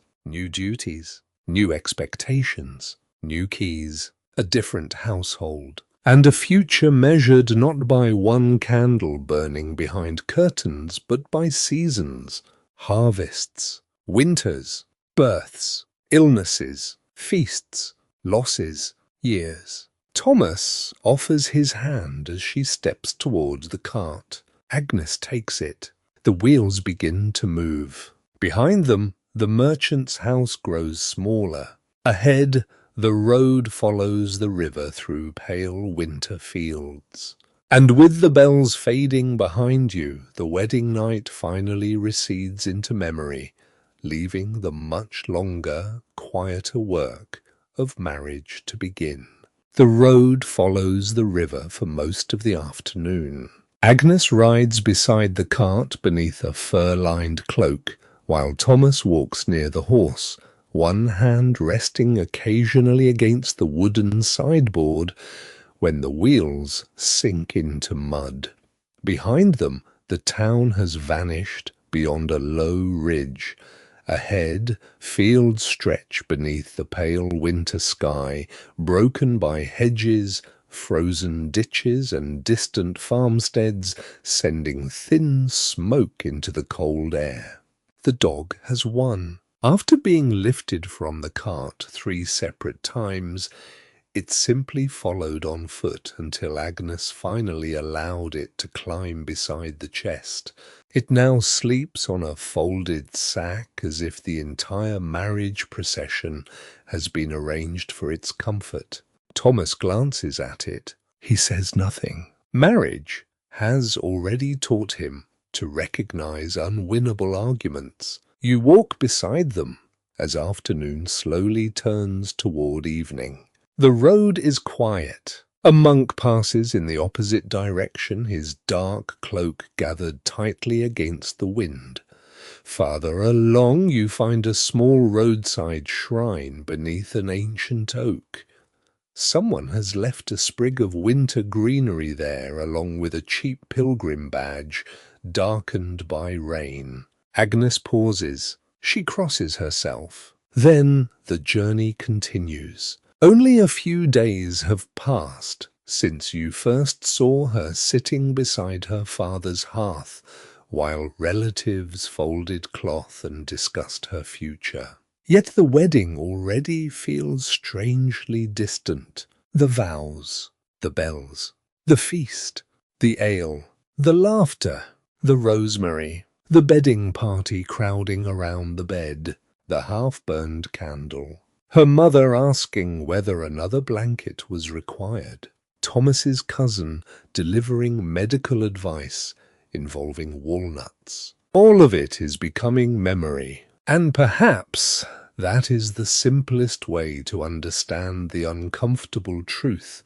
about a medieval wedding night. It is both far more public and far less important than later imagination sometimes makes it. Public because marriage belongs partly to the community. Families negotiate it, priests bless it, witnesses confirm it, neighbors celebrate it, servants observe it, relatives speculate about it. Courts may one day ask questions about it. The newly married couple carries an entire world of expectation toward the chamber door. Yet the wedding night is also only one night. Marriage lasts beyond it. That truth becomes clearer with every mile. By dusk, Agnes and Thomas reach the farmstead, where they will spend the coming months. Thomas's family owns several fields around it, along with sheep, 2 cows, a small orchard, and enough stored grain to make winter less frightening than it is for poorer households. The house is sturdy rather than grand, timber-framed, plastered walls, a thatched roof darkened by rain. A stable stands nearby. Beyond it sits a barn, where hay and winter fodder are stored. The smell of wood smoke reaches you as the door opens. Thomas's mother stands inside. She embraces Agnes. No ceremony now, only welcome. A servant carries the chest indoors. The dog enters without invitation. Nobody appears surprised. The main room is warmer than the road. Pottage bubbles over the hearth. Smoked fish hangs from a beam. Bundles of dried herbs are suspended near the wall. A wooden table stands beneath a shuttered window. Rushes cover the packed floor. A single beeswax candle burns near a small devotional image, though cheaper tallow lights are used elsewhere. Agnes removes her cloak. Her hands are red with cold. Thomas warms his own near the fire. For perhaps the first time since the wedding began, nobody is examining them. Nobody is teasing. Nobody is throwing grain. Nobody is discussing heirs. They simply stand by the hearth while Thomas's mother ladles pottage into bowls. You sit with them. Outside, darkness settles across the fields. The wind moves along the roof. A horse stamps in the stable. Somewhere beyond the farm, a church bell marks the hour. Agnes recognizes the rhythm, but not the sound. This is not the bell she heard from her childhood bed.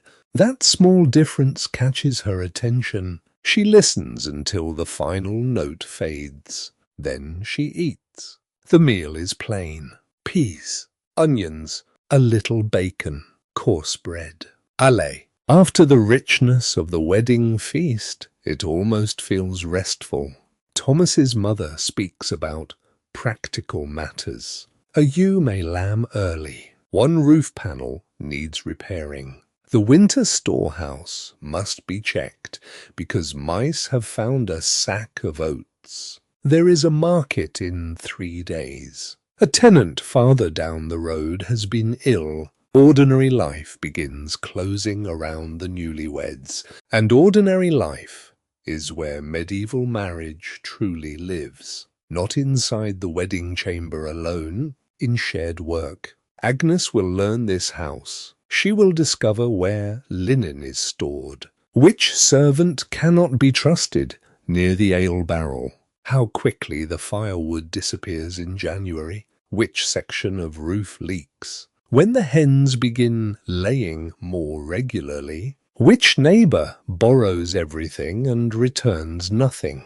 Thomas will learn her habits too, how early she wakes, whether she prefers silence in the morning, which foods she dislikes, how she reacts when worried, what makes her laugh when nobody else is watching. That knowledge grows slowly, much more slowly than a wedding ceremony. No priest can bless it into existence. No contract can demand it. No bedding ritual can hurry it. That may be what medieval records most often fail to preserve.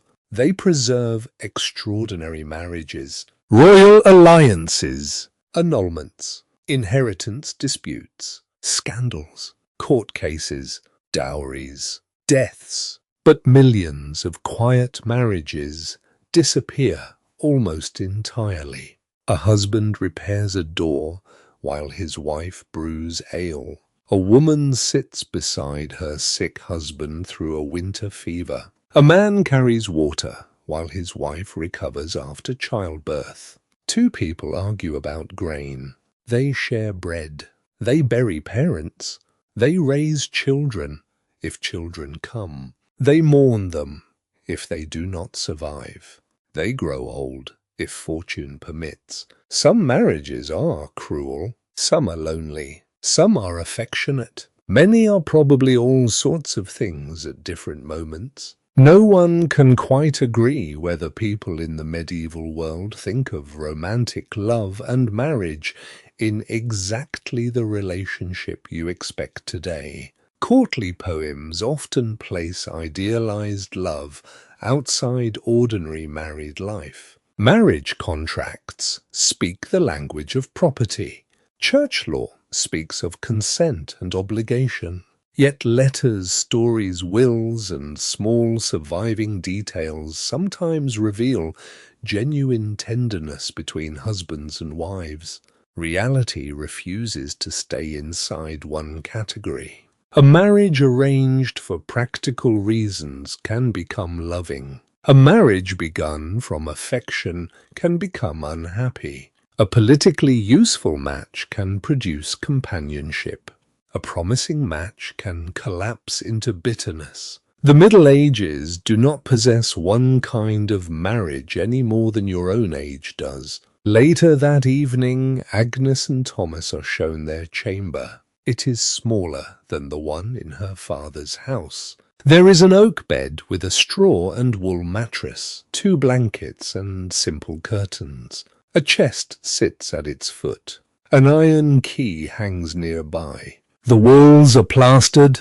A tiny shuttered opening faces the fields. Someone has placed a branch of dried rosemary on the chest. Agnes sees it, then looks toward Thomas. Neither knows whether his mother placed it there because she believes in fertility customs or simply because rosemary smells pleasant. Some mysteries should perhaps be allowed to remain mysteries. Thomas lifts the herb. He asks whether they have enough already. Agnes tells him they probably have enough rosemary to produce heirs for several kingdoms.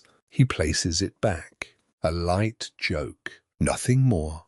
The candle flickers. The room feels quieter than their wedding chamber. No relatives gather outside. No cousins climb the stairs. No priest waits at the doorway. The bedding ceremony is over. The public performance has ended.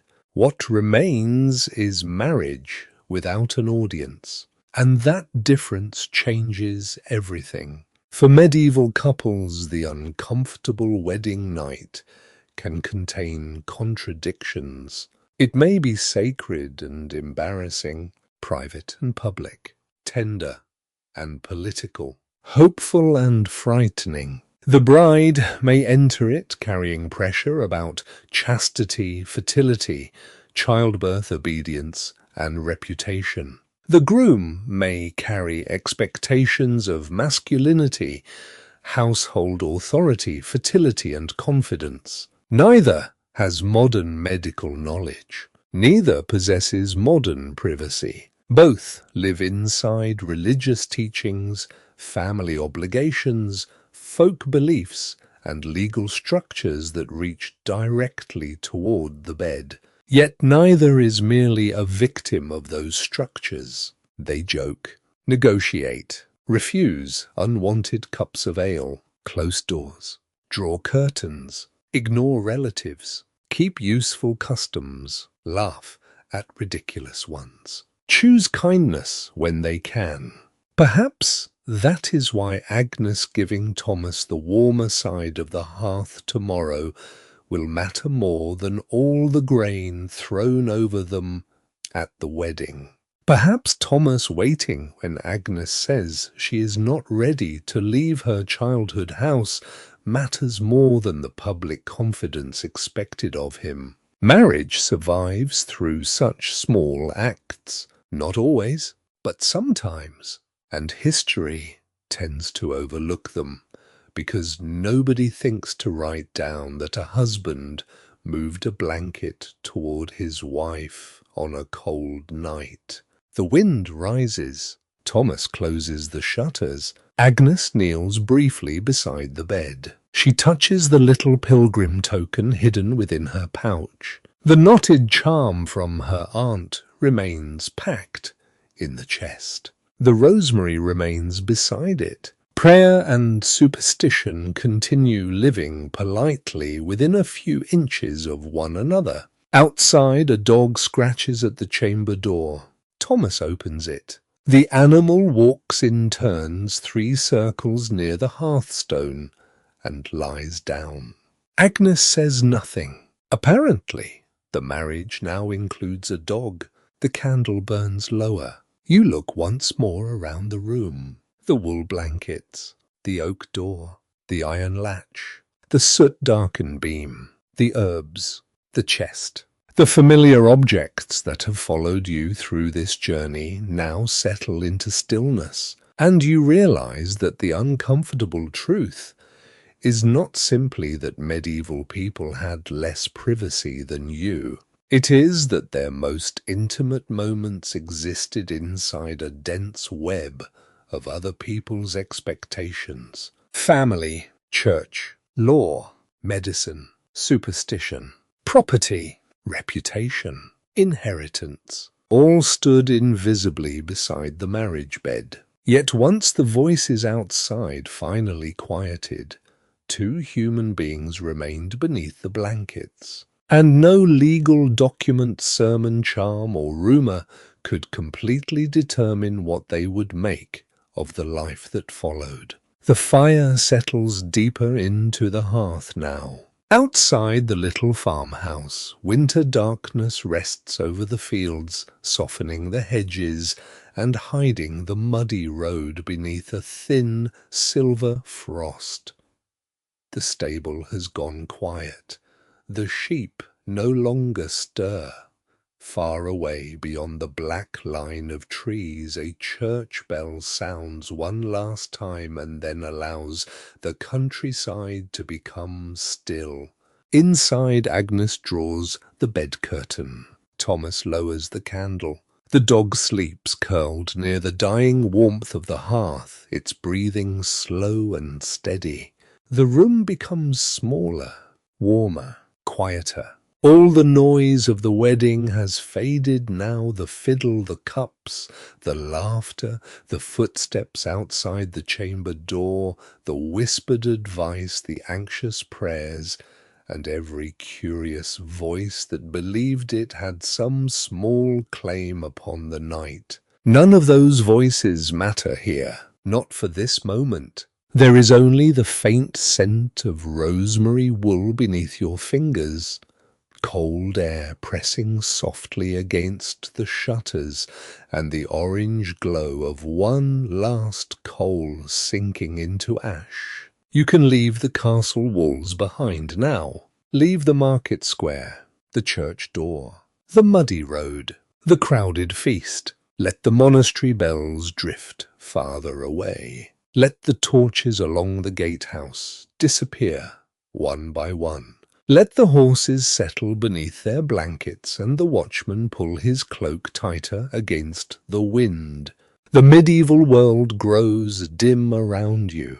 Its stone walls soften into shadow. Its long roads disappear beneath mist. Its unanswered questions can remain unanswered until morning. And somewhere inside a quiet farmhouse, two newly married people sleep beneath a heavy wool blanket, while winter moves gently beyond the roof. Nothing more is required of them tonight, and nothing more is required of you. The candle goes dark, the bell fades, the road is empty. Rest now. The night is quiet. Sweet dreams.